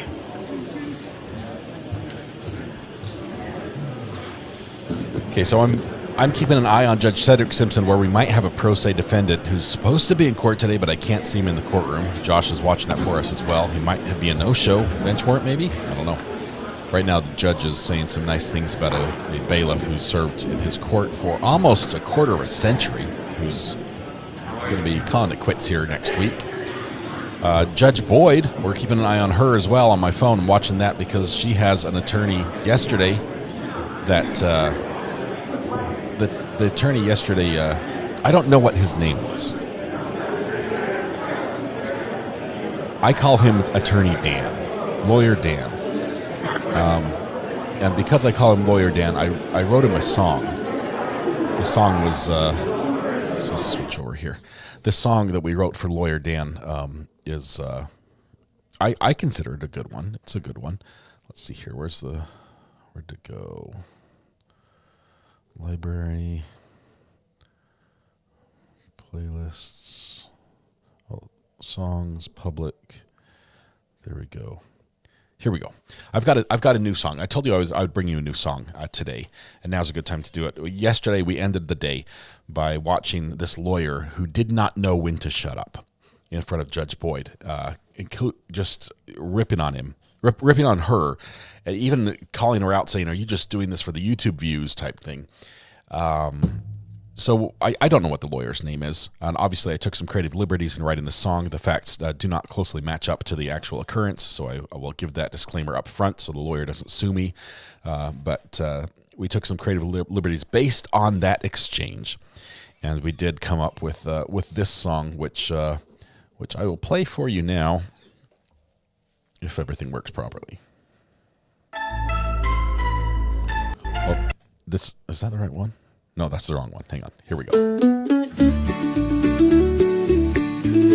Oh, yeah. In a small town courtroom on a Wednesday morn, a lawyer named Dan was gabbing up a storm. Kept on complaining, said he'd rather be fishing. Told Judge Boyd that his time she was missing. Dan's briefcase was full of papers and complaints, but his biggest gripe was time he'd rather waste. Said, Judge, I got things I'd much rather do.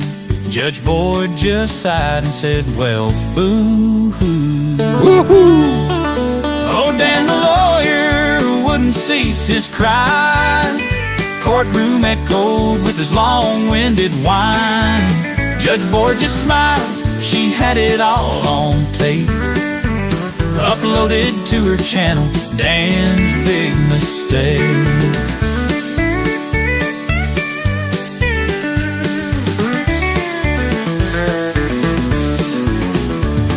Your Honor, he said this court's a bore. I've got a life outside this courtroom floor. Judge Boyd rolled her eyes, hit record anew. Dan, that's enough, we're all tired of you. Every eye in that room was watching Dan, turning shades of red as he ran out of plans. Judge Boyd hit upload with a little grin, said now the whole world can hear you rambling. Oh, Dan the lawyer wouldn't cease his cry. Courtroom echoed with his long-winded whine. Judge Boyd just smiled, she had it all on tape. Uploaded to her channel, Dan's big mistake.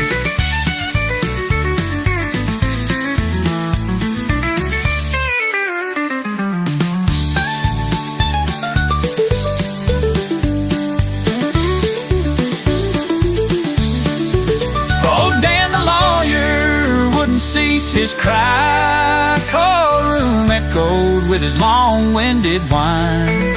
Judge Boyd just smiled, she had it all on tape. Uploaded to her channel, Dan's big mistake.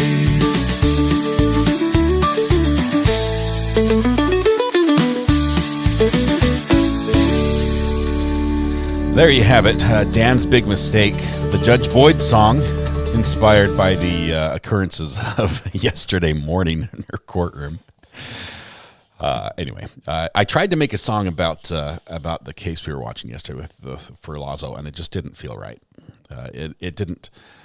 There are some things we can joke about and laugh about, and in this particular instance where a young girl's life was taken, that all the songs that even as much as I tried to shape it to focus on the cross-examnesia, it just didn't treat Emily with the respect she deserves. So we did not go that way. So we have our limits, of course. We have our limits. Krista Johnson waited for the break to send this. Thank you for singing happy birthday to my granddaughter, Freya.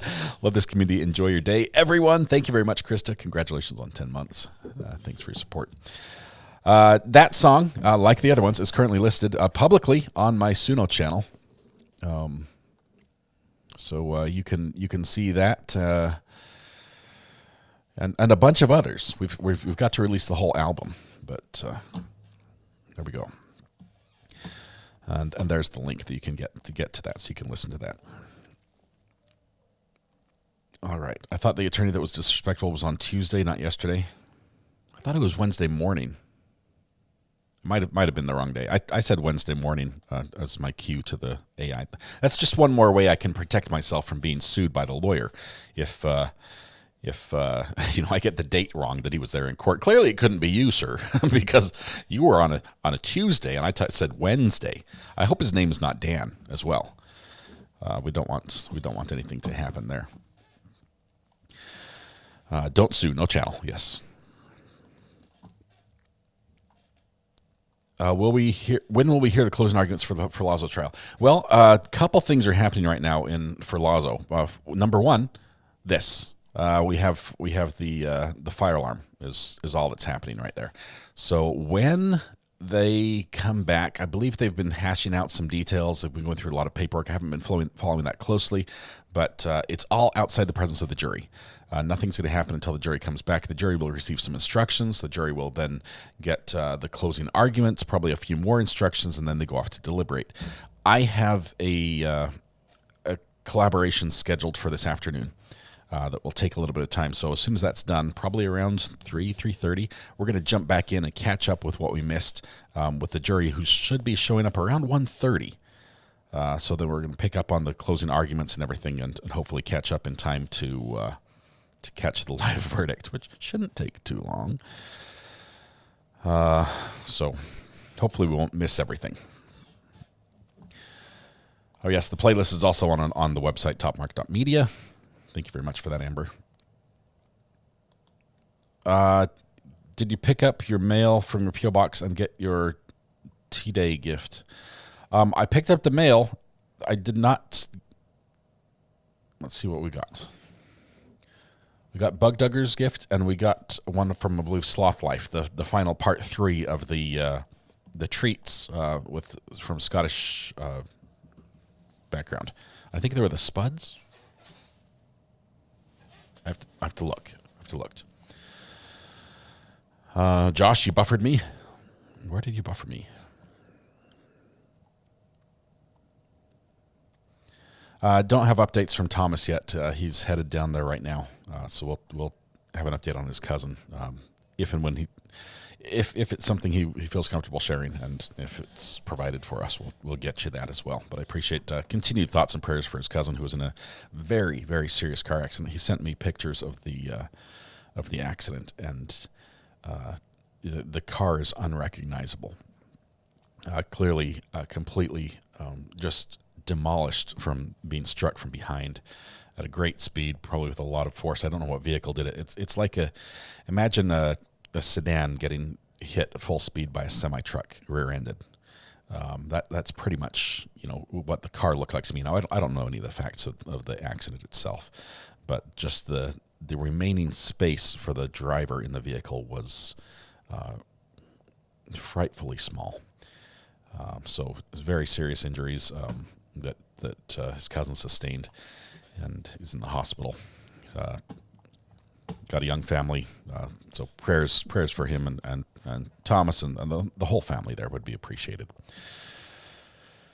Let's see. We're going to be coming back to this trial. They've got I think we're going to probably finish out with. I might have to change the thumbnail because we're not going to get to Joseph Ferlazzo before I really have to take a break. You shared the pictures on Facebook. Okay. Yeah, I wasn't going to share them without his permission, and I didn't want to bug him because I know his family's priority today.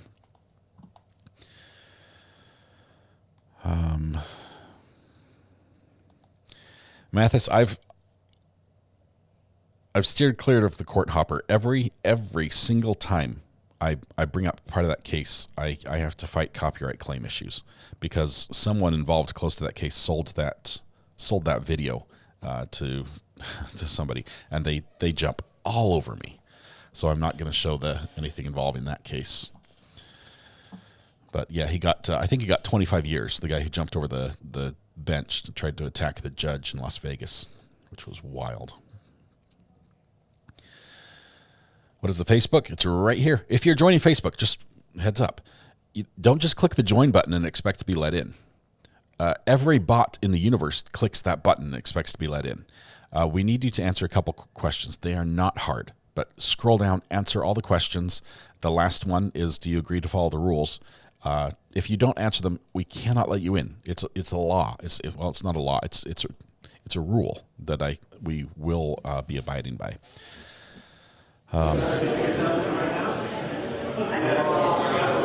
Lots of noise in court here. I'm going to turn off the mic here just so we can watch what's happening, but not listen to what's happening. It's pretty noisy there. Everyone's on a little break. Yeah, he's going to be staying in Vegas for a while. You said yesterday you have something this afternoon. Will you be here, or is someone sitting for you when you go back to? what's going to happen is I will not be live on the channel here. I'll be doing a little collaboration work, and we also have one lined up for Saturday, maybe. Fingers crossed, a Saturday collaboration. That would be a live stream, so I would give you the information about that. Yeah, we're working on some stuff. We're working on some things. So what's going to happen is I'm going to be gone for a little bit this afternoon, then we're going to come back and catch up on for Lazo. Let's read the screens. The screens are that's the software that runs the Zoom and the audio right there. So there's nothing really, that's not a defense or prosecution, secrets about how we're going to prosecute the case or anything. It's nothing. It's like courtroom management stuff. Butterfly Dana, thank you very much. I like that song as well. Only took like 5 tries to get a good one.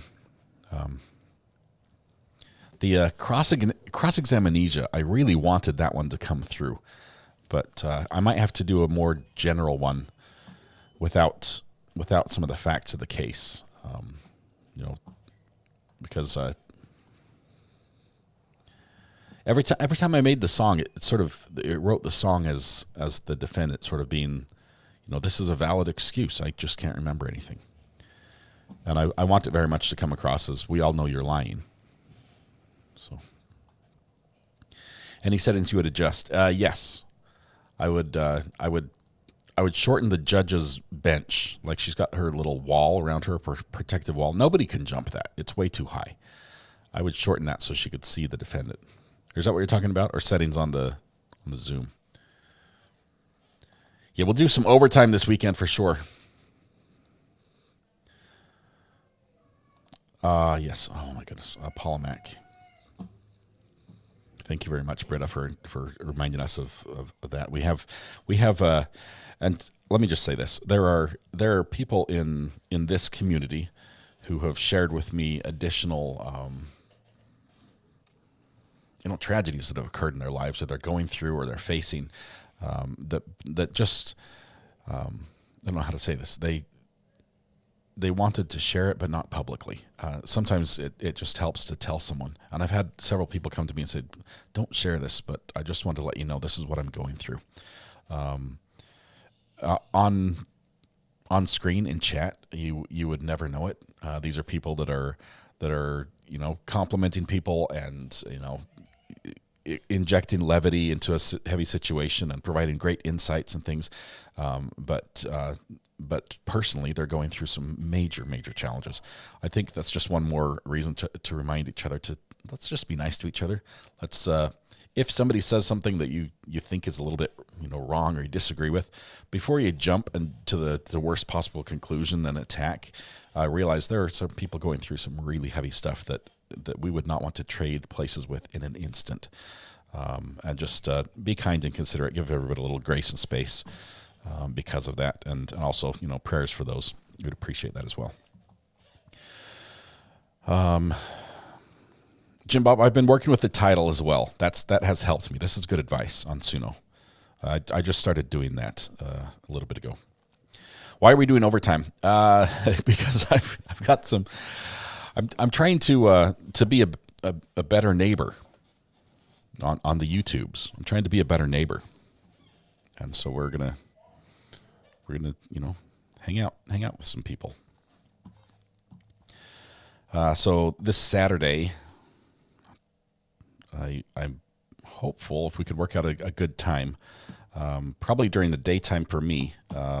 And see if we can get on with Broken Baker, because he's got a really cool program he's doing. He's doing 12 days of creators instead of 12 days of Christmas, and he's just introducing people. I know some great people have been on already. I think Brandy's going to be on soon.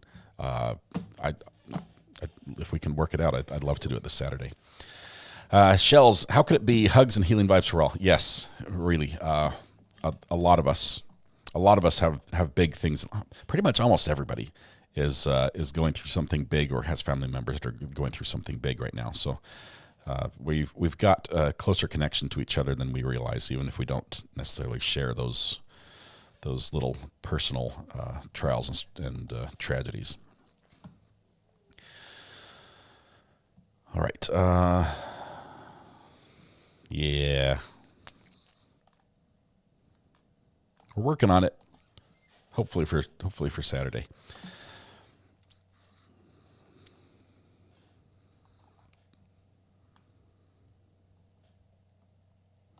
Replacement is on its way. Did you send something that didn't arrive, Big Sky? Because I have received notifications that I have a package, and I've gone to collect it, and then they said, "Oh wait, you don't have a package." They just filled out the paperwork, put it in my box with my number written on it, and then didn't have a package for me. I think they gave it to someone else.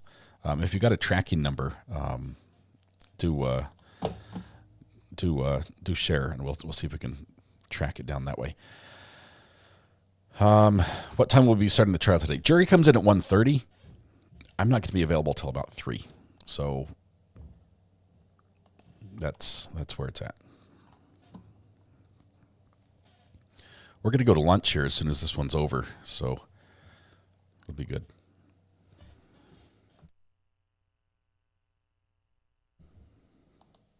It is a strange angle. I think it's because we're in the jury box.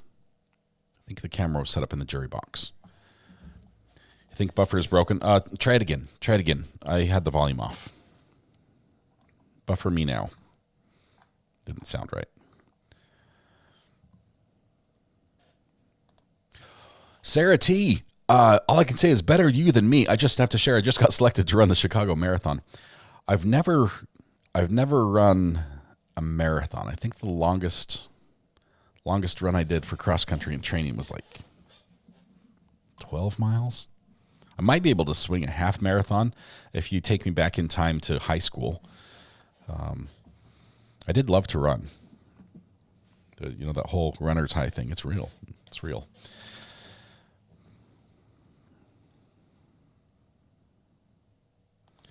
Big Sky, thank you very much. I will. I'll watch for it. The only marathon I've ever run is Lord of the Rings trilogy, back to back to back. You should try the Star Wars one as well. I don't recommend Rocky, but it's pretty much like watching the same show over and over. You see me run, you better run too, because something is chasing me. This is my philosophy, Sarah Beth. I grew up loving the outdoors. I still do. Absolutely love the outdoors. And I live in an area where, you know, there were occasionally large predator sightings. And you don't have to outrun the bear or the mountain lion. That is not a requirement. You only have to outrun the person you're with, and you'll be good. You'll be good. You don't have to outrun the bear. Just outrun your buddy, and you're fine. No problems.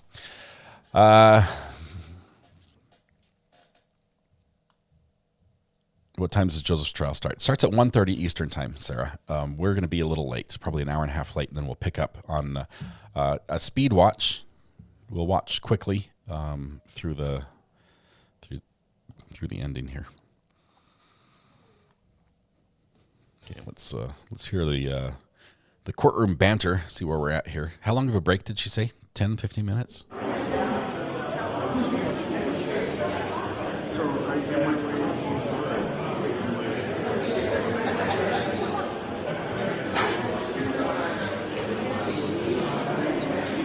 It's a beautiful courtroom, but the audio is terrible.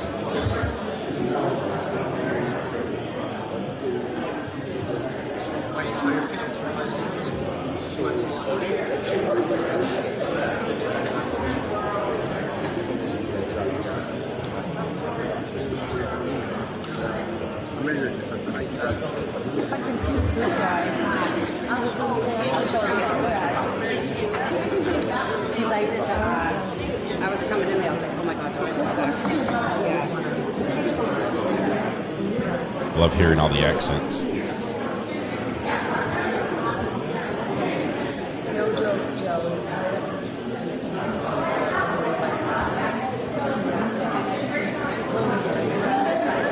It's a good reminder that coming up here soon during the holiday season, we're going to be doing a special show that will be a best of edition.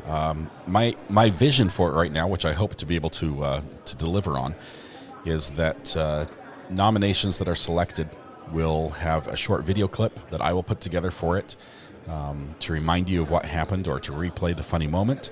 We're going to hear the award, who nominated it, and then we're going to watch it, and we're just sort of going to do a best of throwback to different moments. It might be one-liners, it might be a couple minutes, it might be, it could be a couple things. But we'd like to do a look back on the year and maybe a little beyond about what you felt was absolutely, must watch, trials or segments from trials, best closings, best openings, most outlandish, whatever, strangest references. Any suggestion you have, there's a form right here you can fill out, and you can fill it out multiple times. I can't say we're going to do everything that is nominated, but the more nominations we receive, the better the stream will be. And it'll happen during a time when there's not a lot of other things happening during court, probably between Christmas and New Year's. So that'll be a blast. But it'll take some work to put it together. Okay, here we go. Judge is back.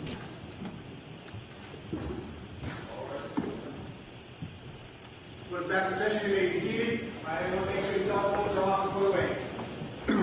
Under the Commonwealth.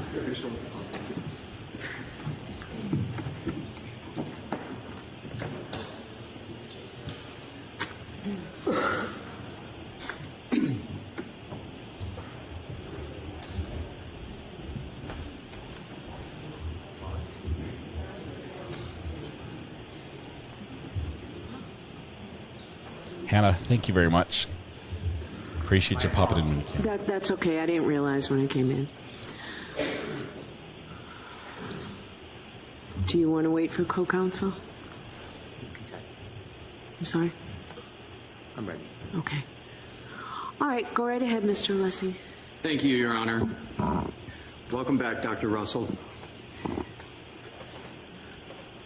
We've mentioned briefly the term differential diagnosis, and you have defined what that term means.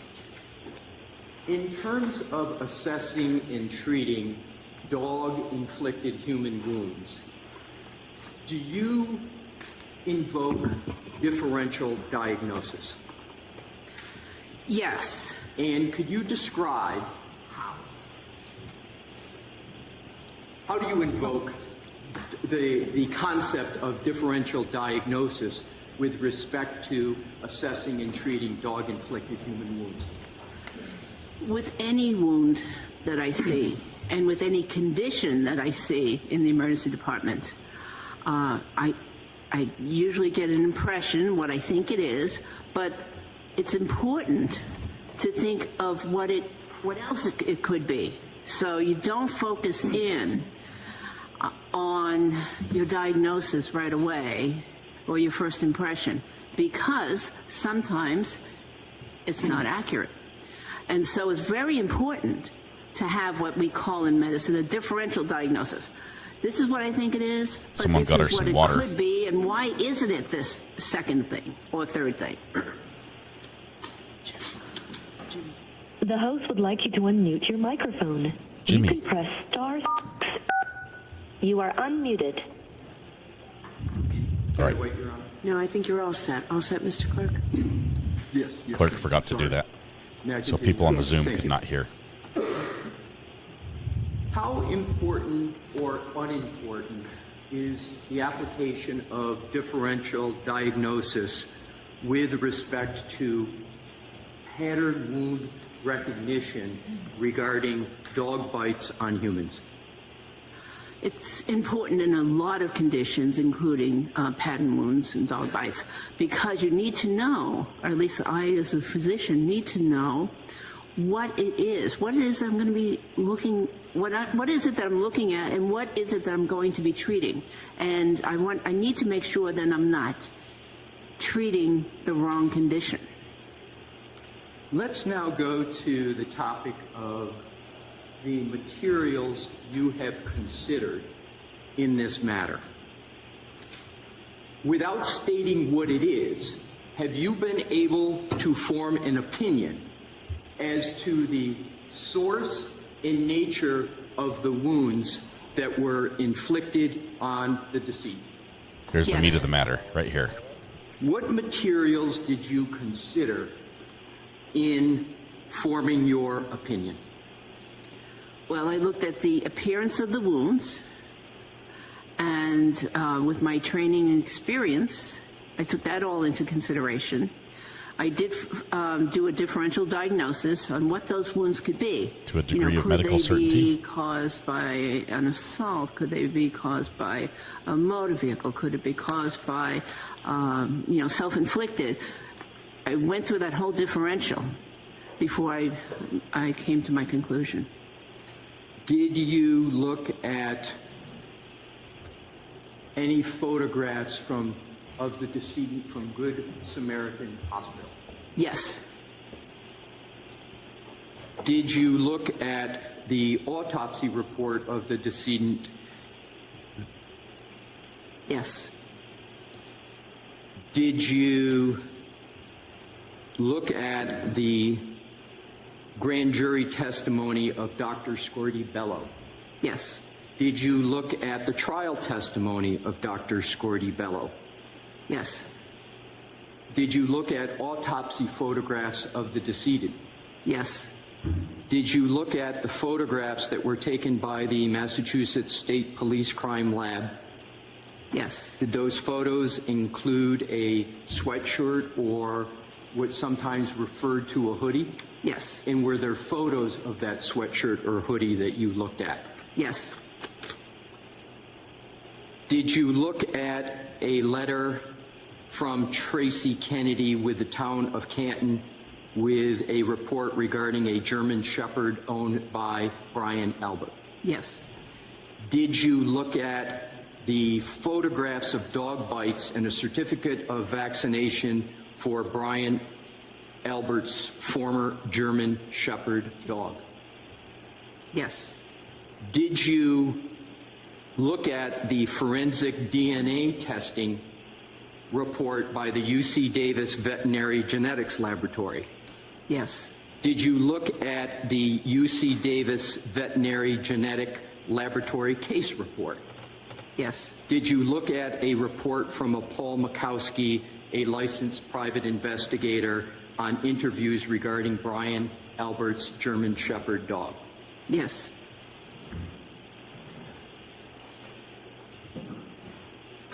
Do you have an opinion with regard to the nature and source of the wounds on Mr. O'Keefe's right arm?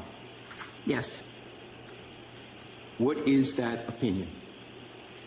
Those wounds were inflicted by a dog attack. Do you hold that opinion to a reasonable degree Here it is. of medical certainty? Yes. That was important. How did you form that opinion? Well, I utilized my many years of training experience with wounds in general and dog bites in specific, and went over the materials quite a few times. And with that, and plus did read up on some literature that I had read in the past and reread again. And that's how I came to the opinion. Now to get a little bit more specific, did you invoke your pattern recognition methodology in coming to that opinion? Objection. You have to ask it differently. Thank you, Your Honor. Did you employ a methodology in coming to that opinion? Yes. What was the methodology or one of the methodologies in coming to that opinion? Well, right away, it was apparent that there was a pattern. So I used my the pattern recognition methodology, plus my many years of training experience to come to this conclusion. And with regard to the pattern recognition, do you have a level of certainty with regard to the pattern that you have recognized in the decedent's wounds on his right arm? Yes. What is that level of certainty or certitude? Those wounds are highly characteristic of a dog attack. How frequent in your experience do you find in wound care that a wound pattern is highly characteristic of a certain source? I object to a percentage type question. Can you answer that question, Doctor? I'm not sure I even understand it, so ask it differently. Thank you. Thanks, Big Sky. I got the message. Thank you so much. Yes on both, Sandra P. Yes on both. When you use the phrase highly characteristic, what do you mean by that phrase? Well, it's very high. If I were to give a percentage, please continue. I would say almost pathognomonic. 90, yeah, very high 90s. Now let's go to differential diagnosis. Did you perform a differential diagnosis in coming to your opinion? Yes. What other considerations did you take into account as to possible other causes of the injuries to the right arm of the decedent? Well, given the pattern, there were certain things that came to mind right away that I had to rule out, and so I ruled out self-inflicted as an etiology. I don't think he self-inflicted those. The pattern was not characteristic of being struck by a motor vehicle. The pattern was not characteristic of those wounds in particular on the arm of being inflicted by another person. You mentioned motor vehicle accident, and earlier in your testimony you spoke to your experience with observing and treating a lot of motor vehicle accidents.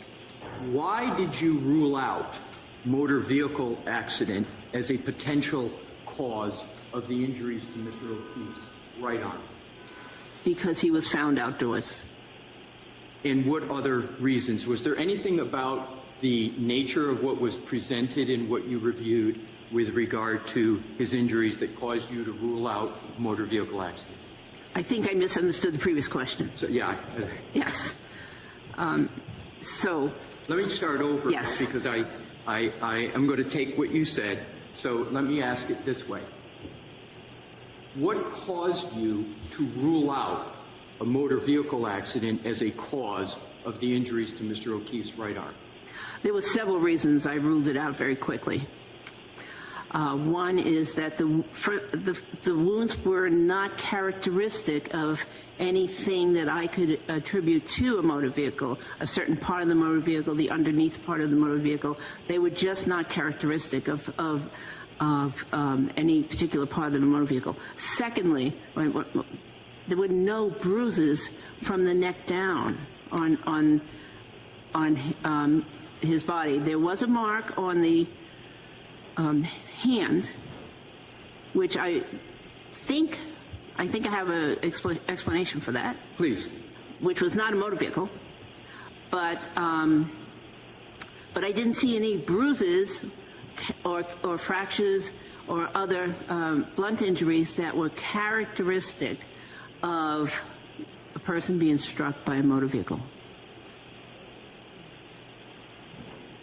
And if I could add to that? Please. We, at the coroner's office forensic pathology program, was specifically trained on how to recognize not only, if someone was struck by a vehicle, but to even recognize further about what types of vehicles would inflict, what types of wounds, and the locations that we should look for on the body for wounds for someone that is struck by a motor vehicle. Have you ever taught, in all your career that you were discussing earlier today, how to assess whether an injury to a human has been caused by a motor vehicle? Yes. Describe how you taught that in your career. Well, again, it's oftentimes a pattern. So, for instance, a wound on a certain part of the leg, certain number of inches up from the foot of the leg, could be the result of a bumper, for instance. So we were taught to look for certain patterns and locations of injuries. Also, injury from glass, has a certain pattern, automobile glass, and road rash has another pattern. So, what are the features of glass from your experience with regard to motor vehicle accidents regarding injuries to humans? Well, they often cause what we call dicing injuries, which are another pattern of injuries and lacerations. Have you made that diagnosis that you just described as an emergency room physician? Yes. Have you made that diagnosis as a forensic pathologist? Yes. Describe how you've made that diagnosis as a forensic pathologist with a post-mortem individual. So again, it's pattern recognition.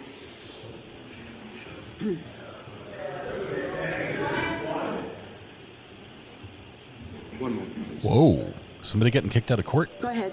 Thank you, Your Honor. Do you need the question? No, it's pattern recognition. And can you give an approximation of how many years... Might have to check in on Twitter to see what just happened in the gallery. ...with that pattern recognition that you just described? At least 30. And how often in the 30 years, by year estimate, have you made that assessment? Oh, I don't know. Maybe once every year or two. So would it be correct 30 to 60 times? Let me rephrase it. How many times would you, based upon what you just said, estimate that you've made that assessment? At least 15 times.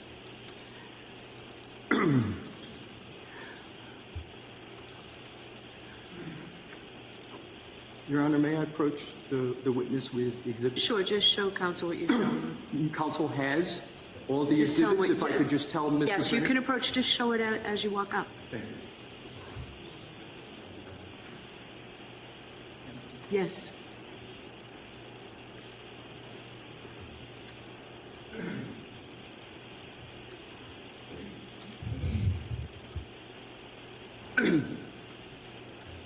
May I proceed? Yes. Thank you. Dr. Russell, I have just handed you what is marked as Exhibit 2 in evidence. Do you recognize it? Yes. How do you recognize it? I've seen it many times. It was part of the records that were provided to me, the photos. The judge is looking at the same picture. This, yes. Well, okay. Of what I've seen, yes. Right. So what I'd like to do is, Your Honor, may I publish that exhibit? Yes, he said, ready to come up, Ms. Gilman? Or they're going to do it. Okay, sure.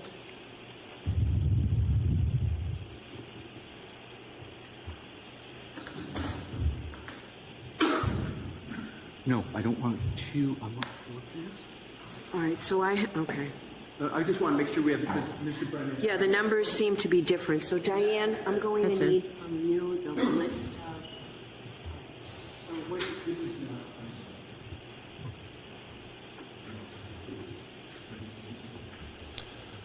Judge is on her feet. She's got to oversee what's happening here. She has to stand up to see over the bench. Little commotion back there. Bailiffs are keeping their eye on the... Can I have a moment, Your Honor, to make sure, and I'll get it Sure. right in order? My numbers are different, so I'm going to need to see the list of the exhibits so that I can remark what I have. Right. So what I wanted to do is to go to 4. That's the one I wanted to go to. Okay. This is a pre-trial hearing. It's a Daubert hearing. The whole purpose of this hearing is to determine if Dr. Marie Russell will be allowed to testify and the extent to which she will be allowed to testify in the trial that is coming up in April. You remember she did testify previously 4 and 2 in the same? first trial, but was restricted in the area she could testify to. If I could I approach the sidewalk, please? Sure. Oh, we've got static because we have a sidebar happening. Let's turn this down just a little bit.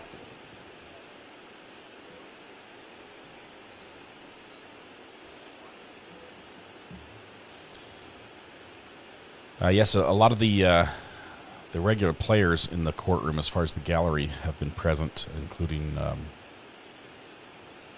the gentleman known as Turtle Boy online.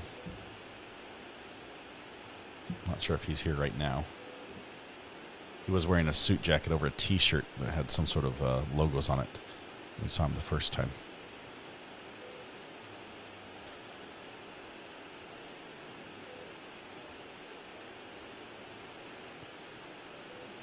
Looks like, is that him? I think that's him. He just walked in. Was that him? On the front row?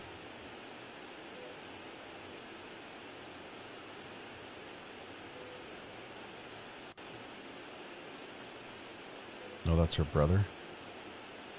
Turtle Boy had a similar outfit. He had a gray suit jacket with a black colored shirt, but it had logos or writing on it. Bailiffs are talking to somebody.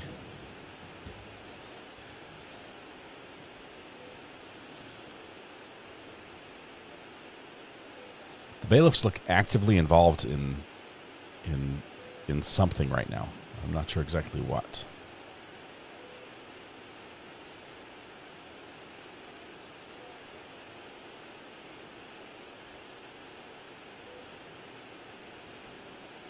Did she just take her phone?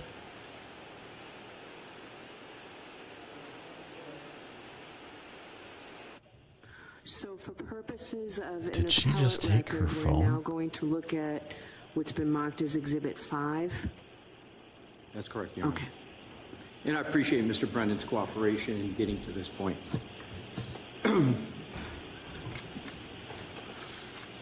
May I proceed, Your Honor? Yes.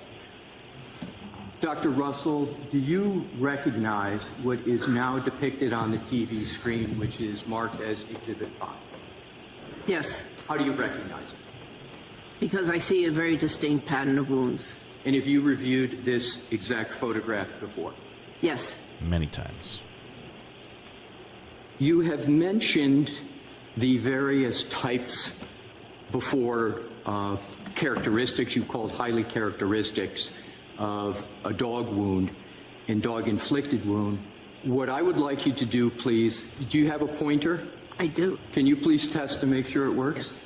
Okay. If you don't have one, the middle finger works as What well. I'd like you to do in your own words and with the court's permission, I would like you to use the pointer and go through with whatever method you believe is appropriate to describe each of those wounds and how you assess them. Okay. So we will go from the shoulder area down to make it easy.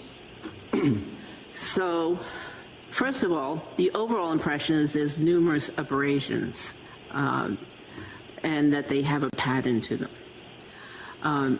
One can see that many of them are parallel in nature. Can you use the pointer? I'm not. Yes. Maybe, So yeah, I wasn't seeing it. Thank you. okay. So for instance, the set It's a of full-on wounds laser. closest to the shoulder up here, and these, by the way, are all on the posterior surface of the arm, posterior, and maybe this part is a little bit towards the the lateral portion of the arm, but they all have so they're parallel.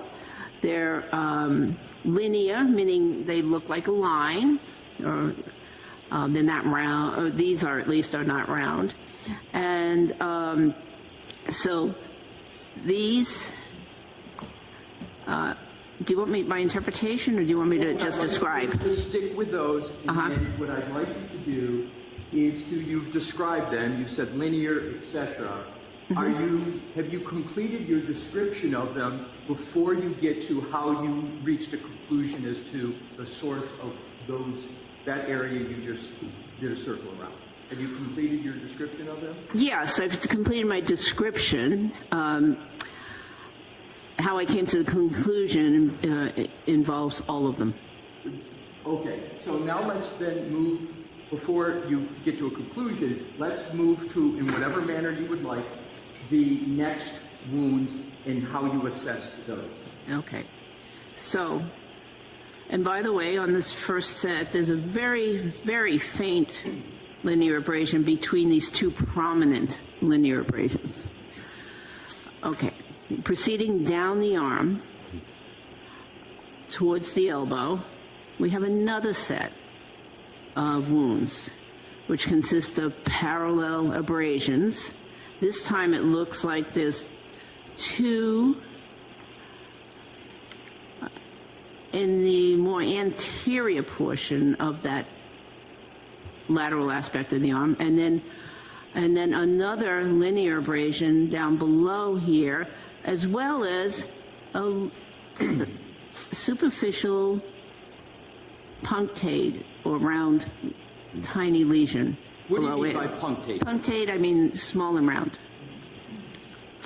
And there may be another punctate lesion right there. So that's this group. Proceeding down the arm, there is this irregular group here of multiple 1, 2, 3, 4, 5 linear abrasions at least, and then 2, possibly 3 punctate wounds below them. And this is right over the elbow area. And there might Dr. yes. Dr. you mentioned irregular with regard to some of those wounds.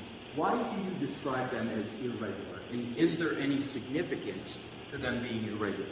Don't go to your conclusion yet. Just you use the term irregular, and I want to make sure the record's clear what you mean by that. Okay. Well, so a few of these individual wounds have some linear or line-like component, but then as you proceed further down the arm and just below the elbow, there's a couple of wounds here that do not look like a line. So that's what I meant by irregular. So that's this pattern here in total, around the elbow. Then further down the arm, there's 2 punctate wounds again, right here. Go slow and say this is punctate wound number 1, this is punctate wound number 2 with circling the list.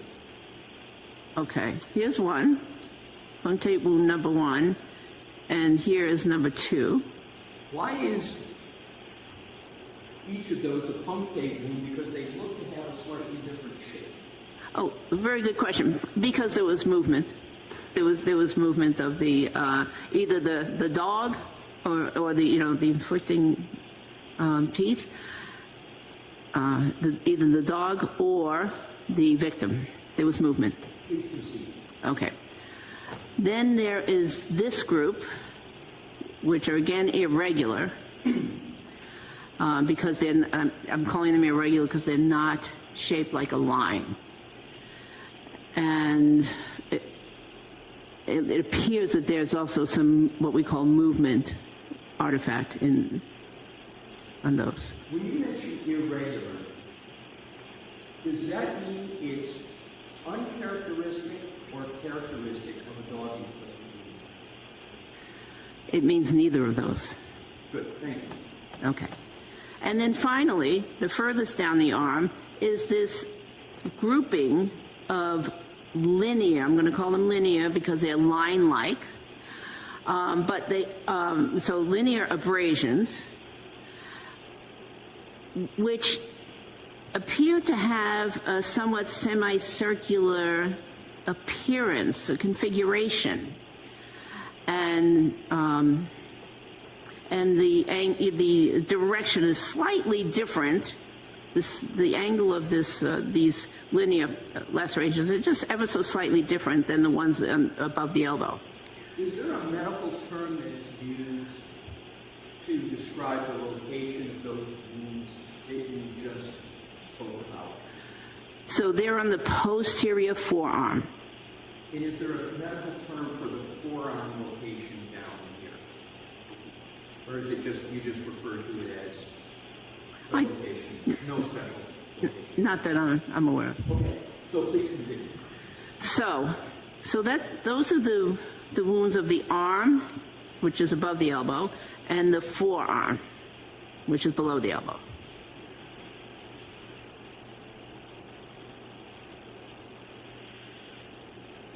Can you now proceed with regard to each of those wounds or categories of wounds to describe what aspect of dog dentition caused those wounds? I believe that the ones closest to the shoulder, the two large linear wounds, were caused by the canine teeth, the upper canine teeth of the dog. What are upper canine teeth of the dog?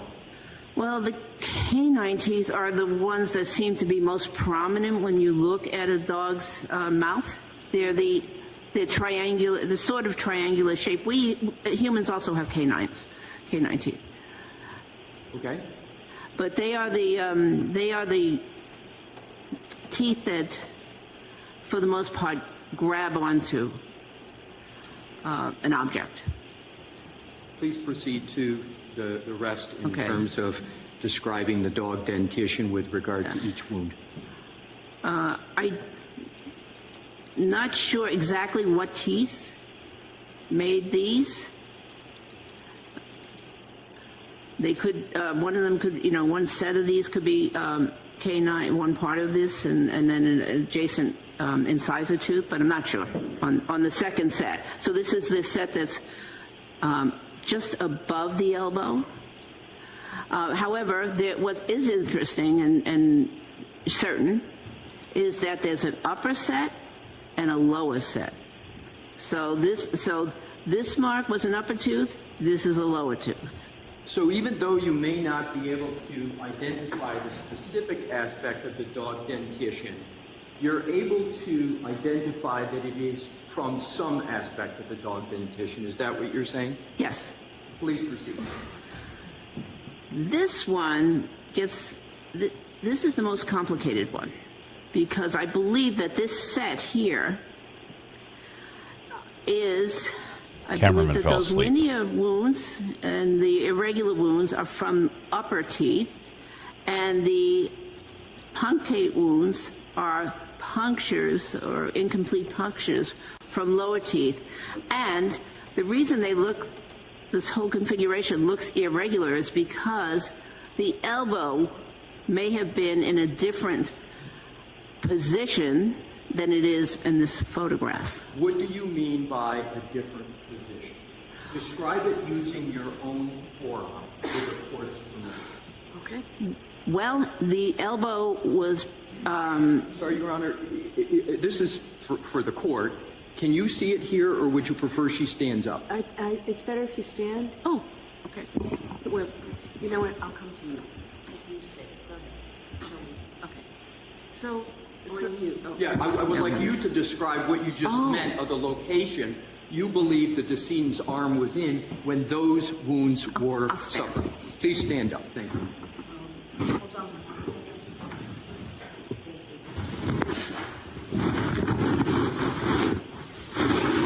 We have the mic in the armpit. There we go. So in this picture, the elbow is standing room only in court. Somewhat extended.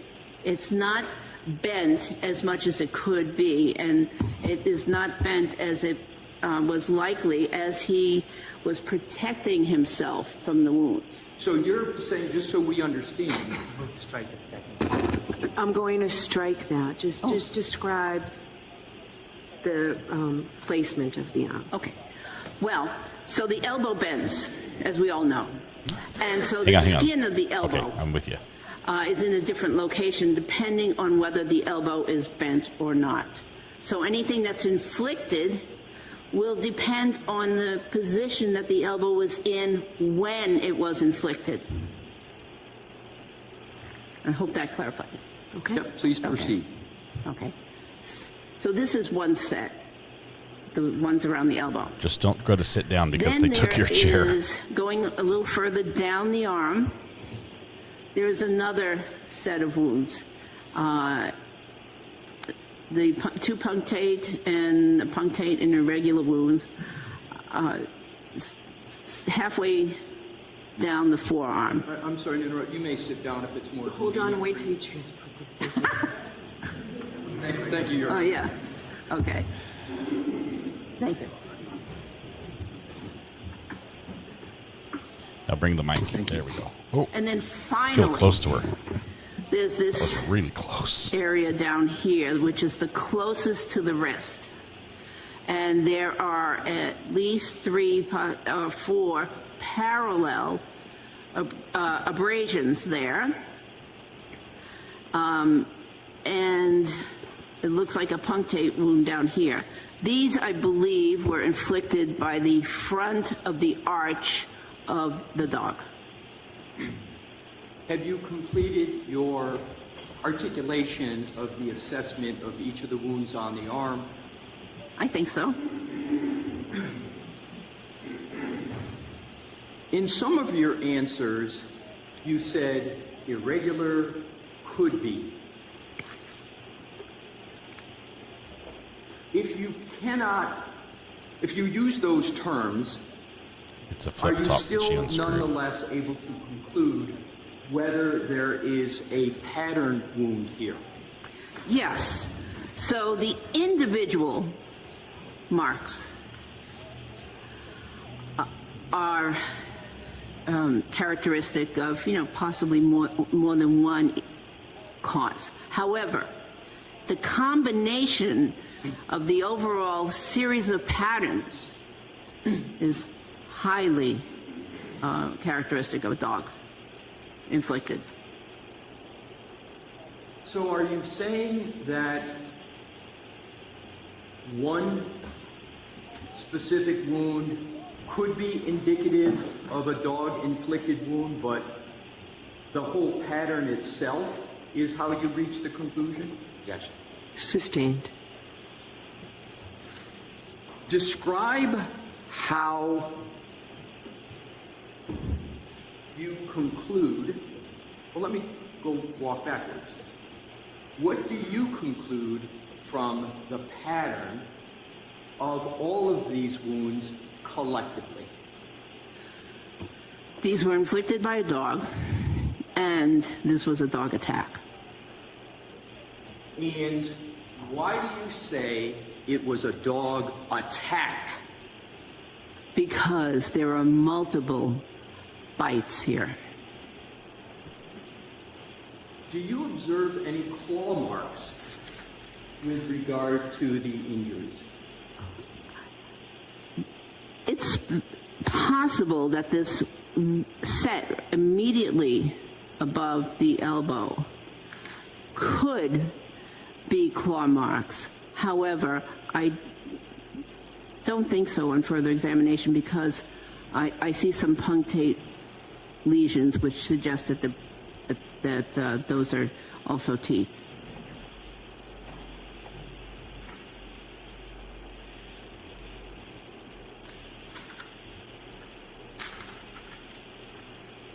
She's second guessing herself. The opinions and conclusions you just testified to as to the nature and source of this pattern of wounds. Did you apply any techniques or analysis that you would use as an emergency room physician? Yes. Describe how. Again, I looked at the wounds and I looked to determine if there's anything else that could inflict that pattern of wounds that were inflicted around the same time, and there is nothing else that I am aware of that could do that. How did you, did you determine that those wounds Did she just pound the table? Approximately the same time, each of those wounds? Yes. How did you determine that? By the appearance of the wounds, the color, yes. Anything else about the color? The fact that there's no healing, yes. In conducting your differential diagnosis, how did you rule out a motor vehicle accident as a cause of those injuries? Again, I did not recognize the pattern as being inflicted by any particular part of a motor vehicle. The motor vehicle accident would have caused injuries to other parts of the body, such as the chest and the, other parts. There would have been significant bruising too. Motor vehicle accidents cause bruises, fractures sometimes. There were no other injuries like that. Did you reach any opinion or conclusion as to when these injuries were suffered, meaning pre-mortem or post-mortem? They're pre-mortem wounds. How did you determine these wounds were pre-mortem? So he was alive when it happened. Specify what you mean by pre-mortem. So pre-mortem means before death. They occurred before death. And the reason I can tell that they're pre-mortem wounds is because they have what we call a vital reaction. Post-mortem wounds, so vital reaction means that there was life in the body at the time that these wounds were inflicted. And a post-mortem wounds look very different because there is no blood flow that occurs post-mortem, so they don't get the vital reaction. Is it an accepted methodology in the practice of medicine to observe a post-mortem photograph of wounds in reaching a conclusion as to the source and nature of the wounds? Yes. And why is that an accepted practice? Well, first of all, it's realistic. The wounds appear the same in this case and in many cases. And then the other thing is because autopsy is a finite period of time, 1 or 2 hour period of time on a certain day, and other physicians can't always be at the autopsy. So is it common or uncommon for forensic pathologists to use photography to determine the source and nature of a wound such as this? Common. How common? Very common.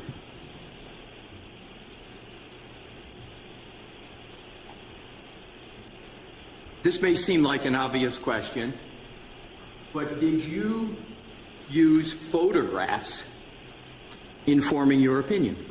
Yes. Did you use any ante-mortem photographs of the decedent's right arm in forming your opinion? No. Did you observe any hospital records of photographs of the decedent ante-mortem? Ante-mortem? Yes. I don't believe so. I believe they were all post-mortem. They're right after the resuscitation attempt. Is it an accepted practice in the emergency room medical community to also use photographs in assessing the nature and source of wounds? Well, usually the emergency physician's right there. But in terms of your understood, and is that the best way to assess it? Yes. But is it an acceptable way to look at a photograph to assess the source and nature of wounds? Yes. And do you remember the COVID world we all lived under? Yes. In the COVID world that we all lived under, did physicians sort of accelerate or increase their use of photos in diagnosis, or did they decrease their use of photographs? I cannot comment. let's go to whether... Basically, teledoc became let's go to a big these thing. wounds. It was Did present you make before, an but it became bigger. assessment as to whether these wounds would have changed at any time from when they were incurred to when that photograph was taken? Well, I certainly took that into account, and I decided that because, well, basically the answer is no, they wouldn't have changed because the decedent was found in a very cold condition, which was 80.1 degrees when taken, and even at the autopsy, the medical examiner commented in the report that the body was cold to touch. And cold delays postmortem change. So there was really no significant postmortem change of the skin.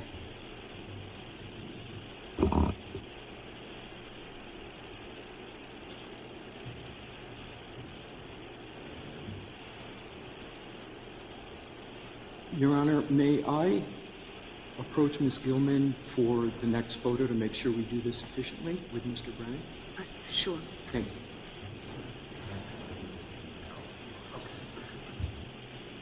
So his body temperature was 80-something degrees when they found him, which is too cold for a body temperature, but not frozen solid.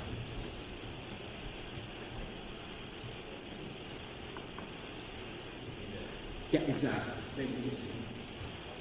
Thank you, Mr. We need the HDMI cable. Your Honor, may I publish?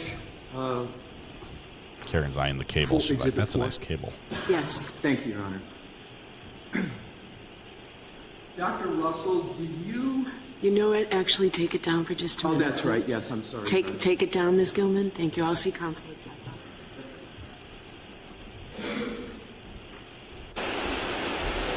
I think this is a picture we're not supposed to be able to see. It's probably another autopsy picture that shows more than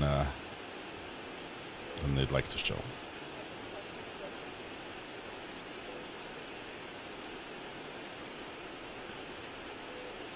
Trying to see if we can find out what happened, what the dust up was.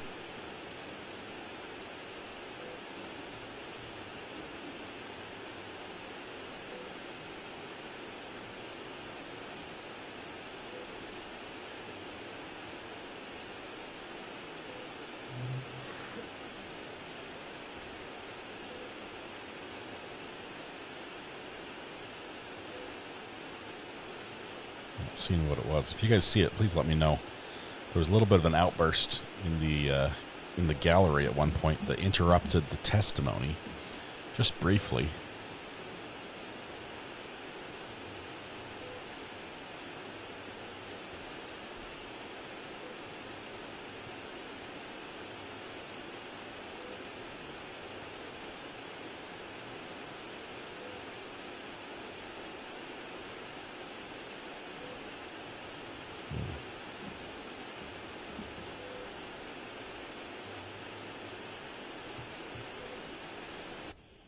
So, Dr. Russell, I understand that it was inadvertent, but we're not going to publish that photo. Did not allow it published during the trial.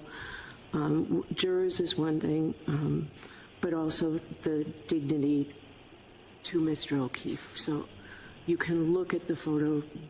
It's unfortunate that it was put up and published. So you will have it in front of you, okay? Yep, called that You'll one. have it in front of you, just not up on the screen. Okay. So don't hold it up and show anyone.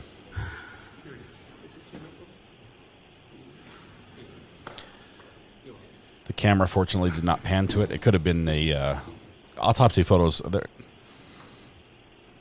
They don't try to preserve dignity during an autopsy photo. They document everything as it is, and I mean everything by everything, and that may have been one of those pictures.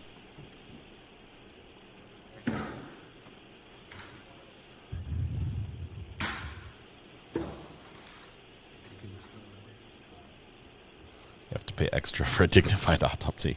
It's a lot more. May I approach the witness, Your Honor? It's a private one. Thank you.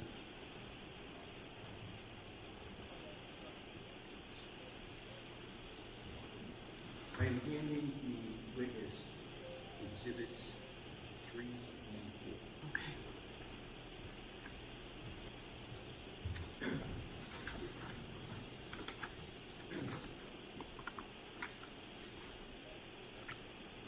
May I proceed, Your Honor? Yes. Thank you. Now, Dr. Russell, please keep those 2 exhibits down on your lap. Don't even put them up on the top. I think they're in a good spot. Yes, they're in a good spot. Meanwhile, They're the not on judge her lap, flashes but the they're picture to us. Not visible to everyone. That's what I wanted to make sure of. Thank you, Your Honor. Do you recognize exhibits 3 and 4? Yes.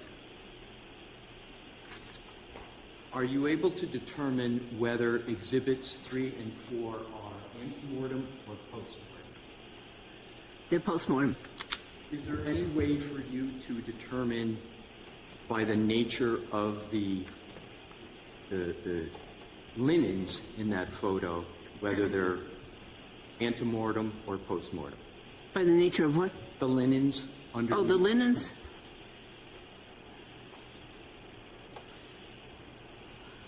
Well, not definitively. Okay. So, are the wounds depicted in exhibits 3 and 4 the same or substantially the same as the exhibit we were publishing? The same.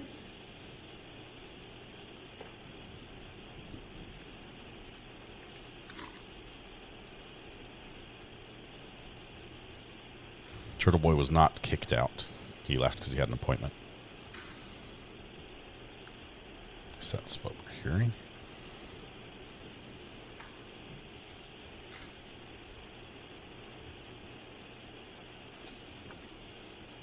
May I approach the witness, Your Honor? Yes. I am now on. Jim.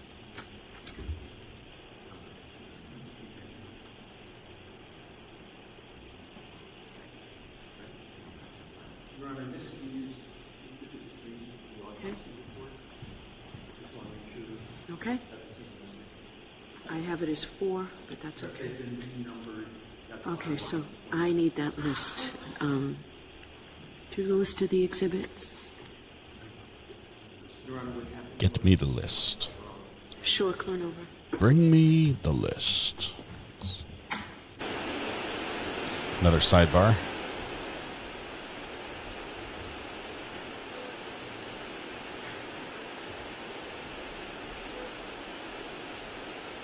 The lawyer did full on show that picture walking up. And the camera panned with him the whole way. The camera panned with him the whole way. Let me show you. Hang on. While they're doing their sidebar. It's a small picture and it's not one that is problematic in any way.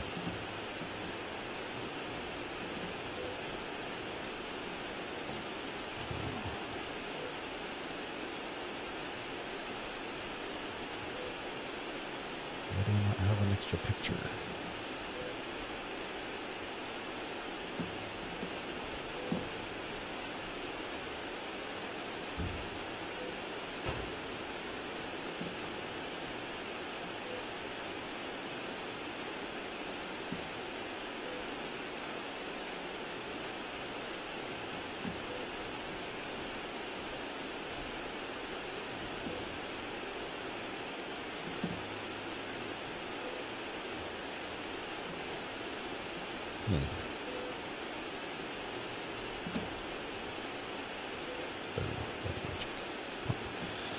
All right, where were we?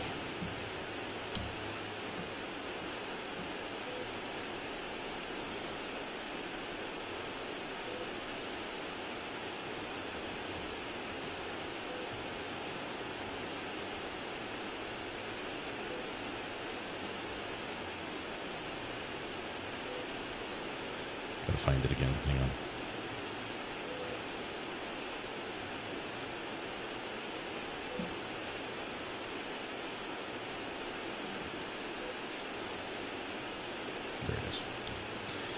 right. So here's what happens. Okay. So we got Mr. Lawyer here, grabs the picture, walks up, and shows it from right here to, I mean, he's practically holding it up for the camera. It's a side shot. It's a side shot of John O'Keefe's body, his right side, and on the arm. Nothing else is visible. But I was like, nope, take that one down.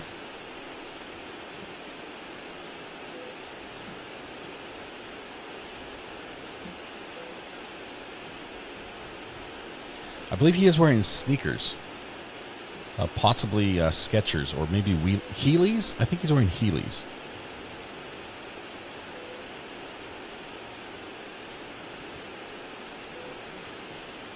The pictures have been out online, I think. The judge just said, I don't want that one shown right now in the court.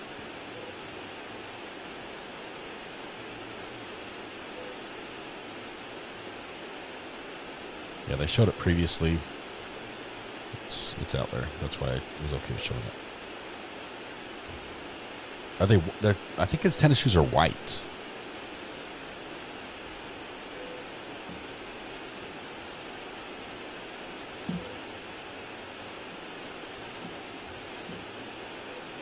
It's an interesting look. Suit, coat, and sneakers. He has him a youthful appearance, but walking around the courtroom is probably much more comfortable. Pickleball shoes. They have white soles.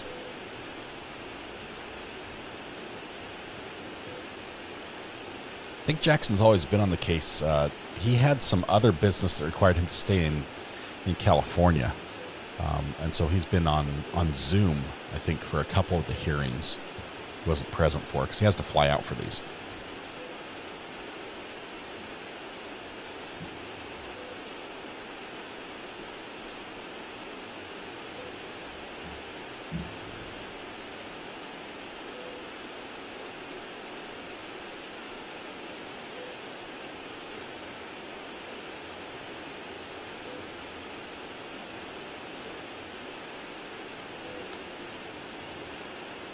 Soul man. He's got soul, but he's not a soldier.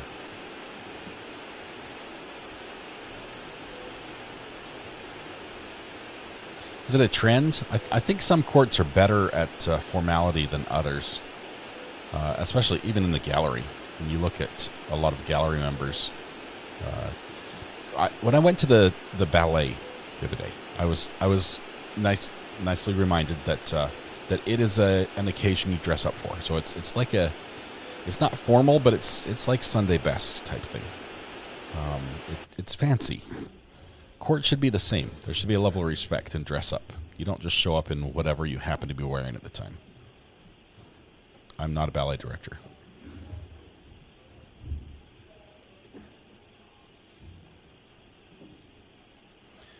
The beeping is the indication that the audio is still on. We also hear it because there's white noise, but that's when there's a sidebar going on. It turns off all the mics and plays that noise so we don't accidentally overhear the judge and the attorneys discussing anything.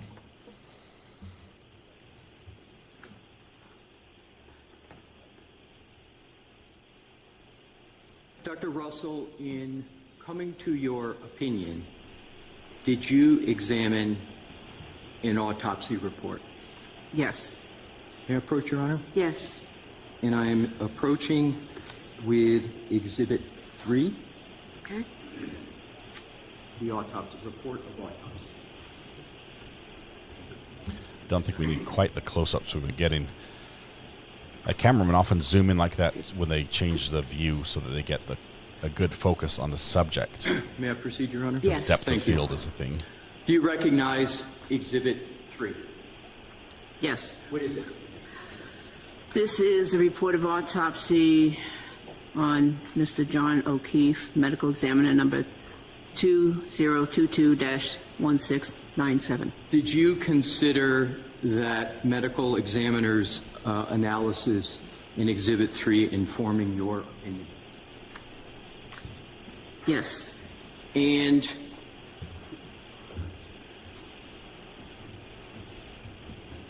how did you consider Exhibit 3 in forming your opinion? Well, there was a description of the abrasions of the forearm and arm. I'm sorry, which forearm and arm? Right, I'm sorry, right. Right forearm and arm, yes. And what about the autopsy report did you consider in that analysis of that part of the autopsy report? Dr. Scortabelli description of the wounds. And what was Dr. Scortabelli's description of the wounds? And feel free to read from the autopsy report. Okay. Do you want me to read the descriptions? Whatever it is you considered with regard to the injuries to the right arm of the deceased. Well, she described what basically I just described, although she had some measurements. Your Honor, may we republish the correct photo that we had up on the screen so the doctor can refer to it in, thank you. Yes.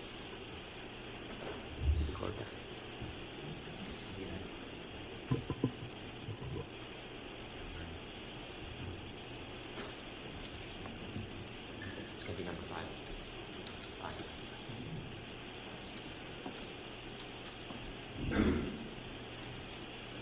Your Honor, may I publish Exhibit 5 photo?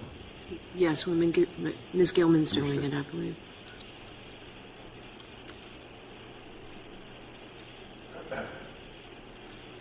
Cameraman has to be quick just in case the judge decides to take this one down too. Ms. Gilman, are you all set with what you... Thank you. And thank you for putting that back up on the screen. May I proceed, Your Honor?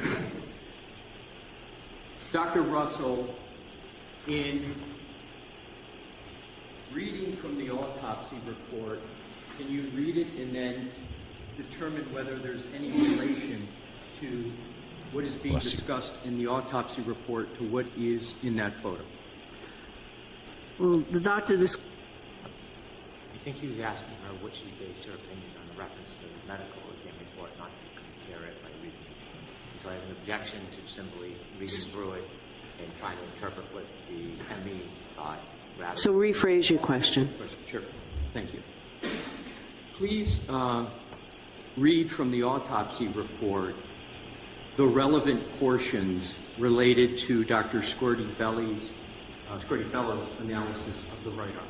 Again, I object. It's not the ME's opinion. It's whether she relied on the information and how so. I'll repeat. Did you rely upon what is in the autopsy report to support your opinion as to the nature and source of the wounds in the right arm? Yes. What did you rely upon in that report to support your opinion with regard to the nature and source of the wounds? The description of the wounds at autopsy. And what was that? What is that description that you relied upon?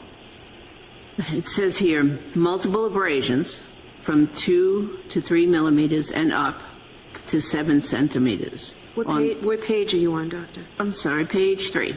Okay. Under the area that says injuries. Okay. And then in the subsection it says extremities. It's the second bullet point there. Okay.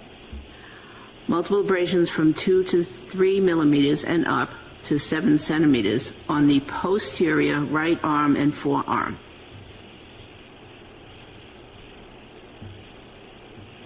Roughly how many autopsy reports have you authored in your career? Authored? Yes. Over 500.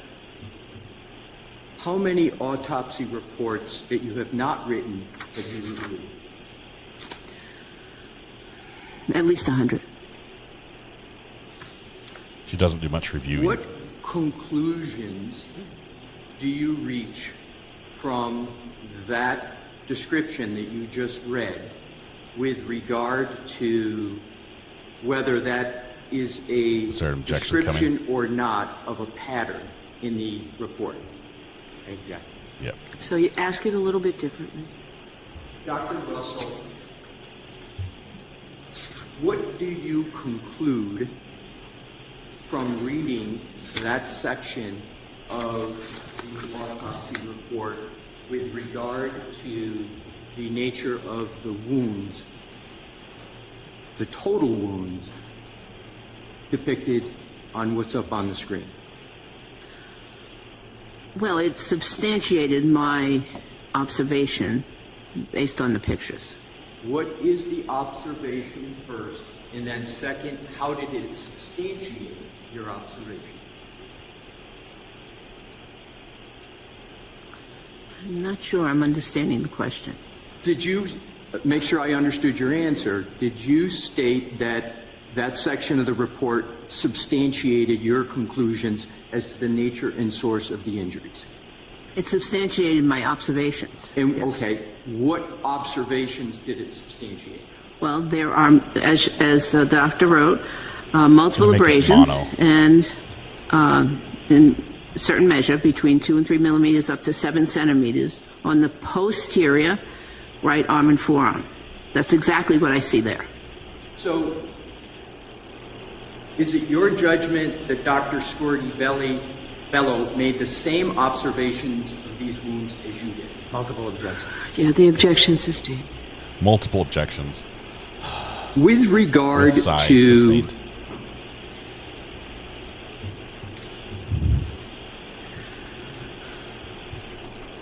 Well, we've covered what we needed to cover with regard to that aspect of the autopsy report. Was there anything else in the autopsy report that spoke to the nature or source of those wounds? Not that comes to mind. So, did the medical examiner, Dr. Scorti-Bello, in that report reach any conclusions about the nature and source of the wounds that are depicted on Exhibit 5? Not in this report. So, not in that report. Now we're going to now move on to the next topic. Did you consider DNA evidence in this case? Yes.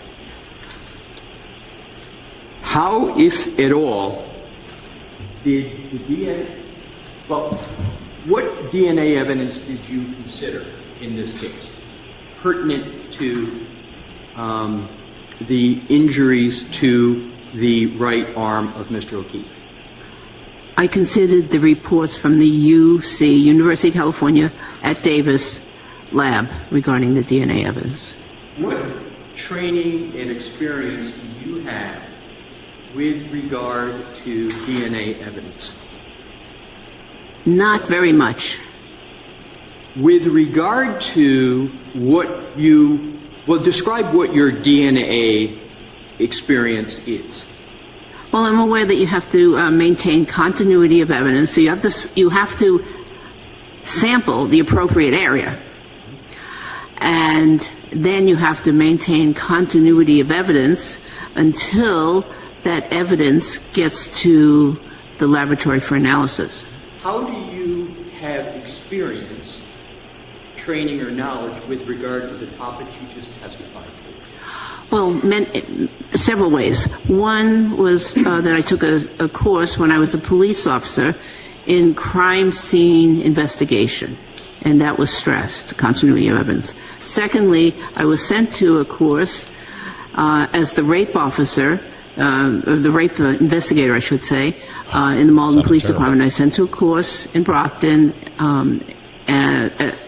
entitled Rape Investigation, and they stressed continuity of evidence that was obtained from victims. And then finally, of course, as a emergency doctor and forensic pathologist, I received additional training. How, if at all, did well, let me ask you, did you review the UC Davis Veterinary Genetics DNA report in coming to your opinions and conclusions with regard to the wounds on the decedent's right arm? I did. And what conclusions did you reach? The same conclusion. And what is that? That those injuries were inflicted by a dog. Are you aware of the results of the DNA testing of the UC Davis facility? Yes. What are you aware of? I'm aware that DNA was not found. And? Excuse me, let me clarify that. I'm aware that dog DNA was not found. And does that conclusion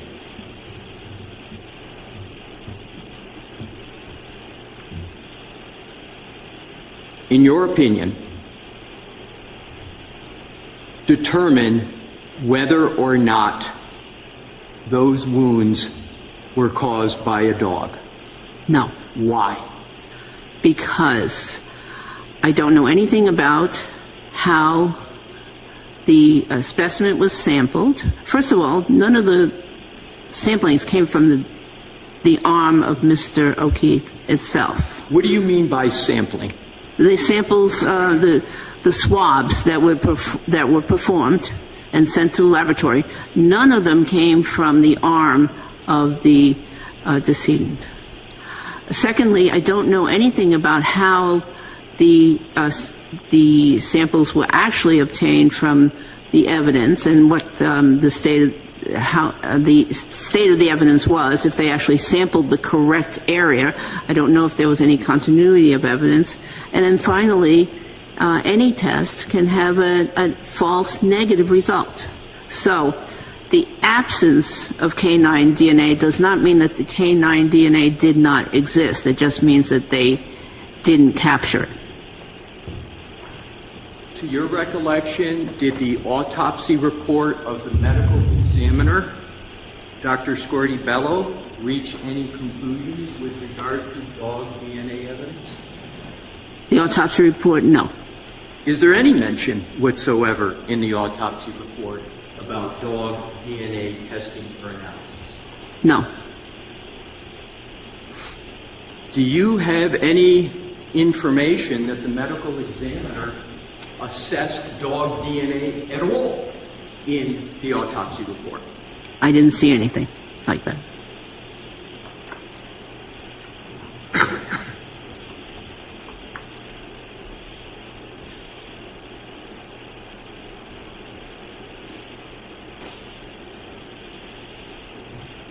Your Honor, may I approach Mr. Brennan? Yes. Yes.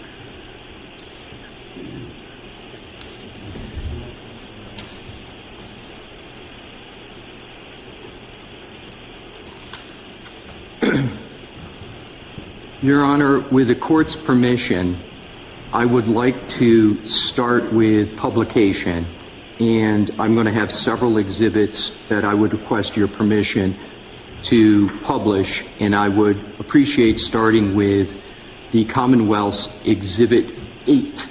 And I want to make sure Your Honor is aligned with the exhibit book with the numbering, and I'll do that in any manner. If you want me to put 8 up, or you want me to come sidebar and show you what we have. If these are all in order from the Commonwealth's photos, go ahead and put it up. And if you do know the number, let me know. Number 8? Okay. And I believe Mr. Brennan and I are aligned on the numbering. Okay. This is what is 8. All right. Okay. May I proceed, Your Honor? Yes. Do you recognize Exhibit 8 on the TV screen? Yes, How do you recognize it? because I've seen it before. And have you seen it before in your assessment of the nature and cause of the decedent? No. Well, how have you assessed Exhibit 8 before today? Before today? Well, have you assessed Exhibit 8 at all? I've seen that picture. Do you have an assessment as to what you observe in Exhibit 8? Do you have an observation about Exhibit 8? Yes. What is your observation? They appear to be blue jeans.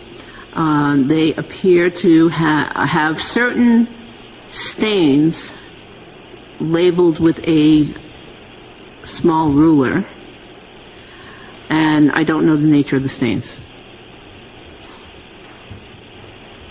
Is there anything with regard to Exhibit 8 that you believe is pertinent to assessing whether or not any injury from Mr. O'Keefe was sourced from a dog attack? I can't tell. Can we go to Exhibit 9, please? And if we could just, I'm sorry, Ms. Garrett, if we go back to 8. Is there anything in the autopsy report of the medical examiner of the Commonwealth that speaks to Exhibit 8 in terms of the assessment that the medical examiner made in the autopsy report? I don't recall seeing anything in the autopsy report regarding that, but if you can direct me to a certain area. Oh, that's fine. Okay. So, thank you, Ms. Good. We could go to Exhibit 9 with the court's permission? Yes. Thank you. Do you recognize Exhibit 9? Yes. How do you recognize it? Well, I've seen that image many times. And what is that image? Well, it appears to be a hoodie, sweatshirt, hoodie-style sweatshirt. It's got multiple dark stains on the sweatshirt. There appears to be a large tear through the middle of it, which I believe was probably caused in the emergency room. Because that's why do you believe it was probably caused in the emergency room? Because I've made those kinds of cuts in clothing before, having to get access to a patient. Right. So, what is the purpose of making a cut like that on a piece of clothing, given your understanding of the nature of the injuries to Mr. O'Keefe? He was in a very emergent situation, and they needed to get access to his body right away. Okay. So that's why they didn't have time to undress him. They just did the fastest thing, which is cut the clothing. Do you have any other observations with regard to Exhibit 9 pertinent to your analysis? Yes, there are multiple areas, particularly in the right sleeve. I'm sorry to interrupt you, but Your Honor, may she use the laser pointer? Yes. Thank you.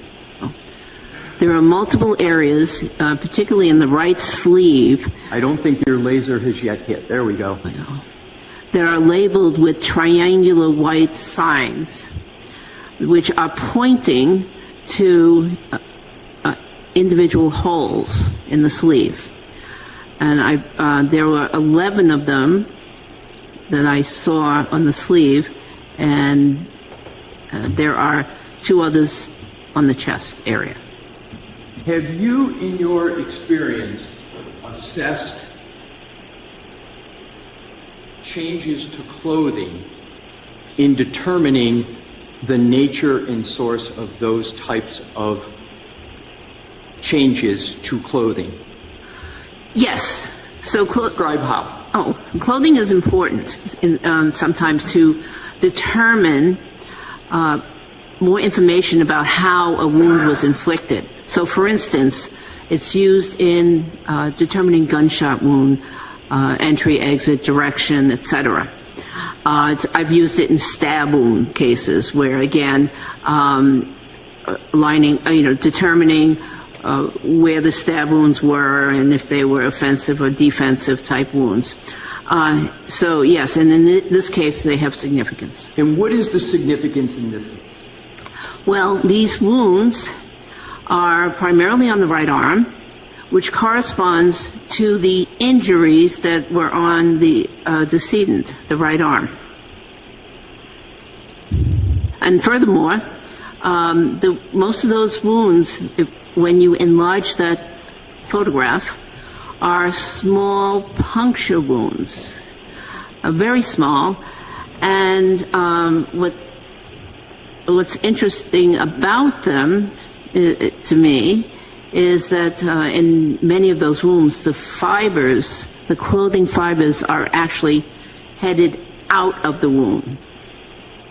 And what significance, if any, is it to you that the direction of the fibers are coming, as you described it, outside? Well, it's very significant because, in training, we learned that we had to look at direction, for instance, of tissue and fibers to determine if a gunshot wound was an entry or an exit.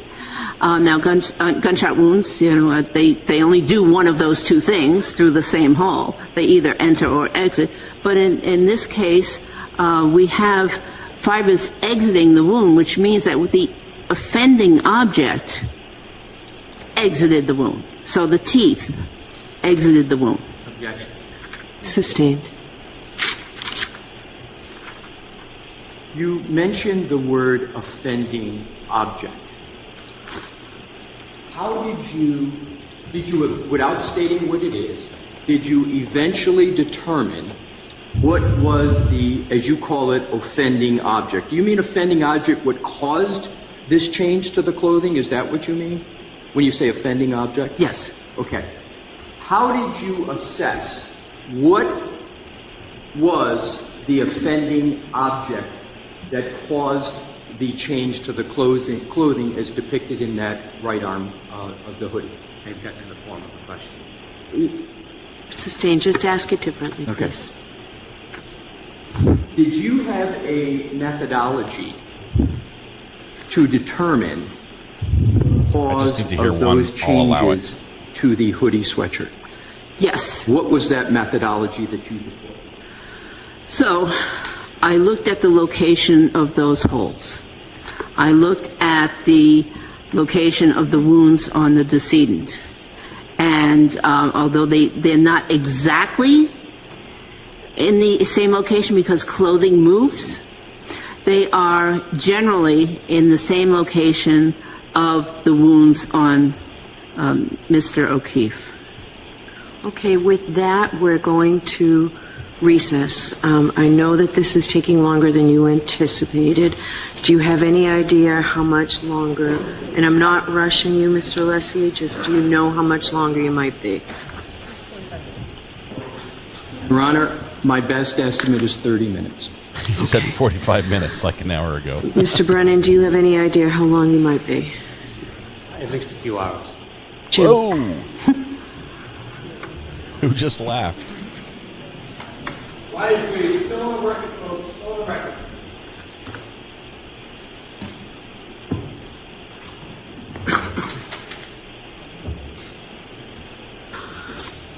All right, I'll see you at 2 o'clock.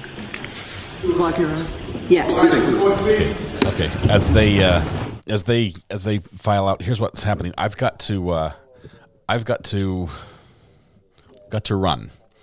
What I want to do is I want to patch you over to Brandy Churchwell, who is also following this. You can follow the rest of this here.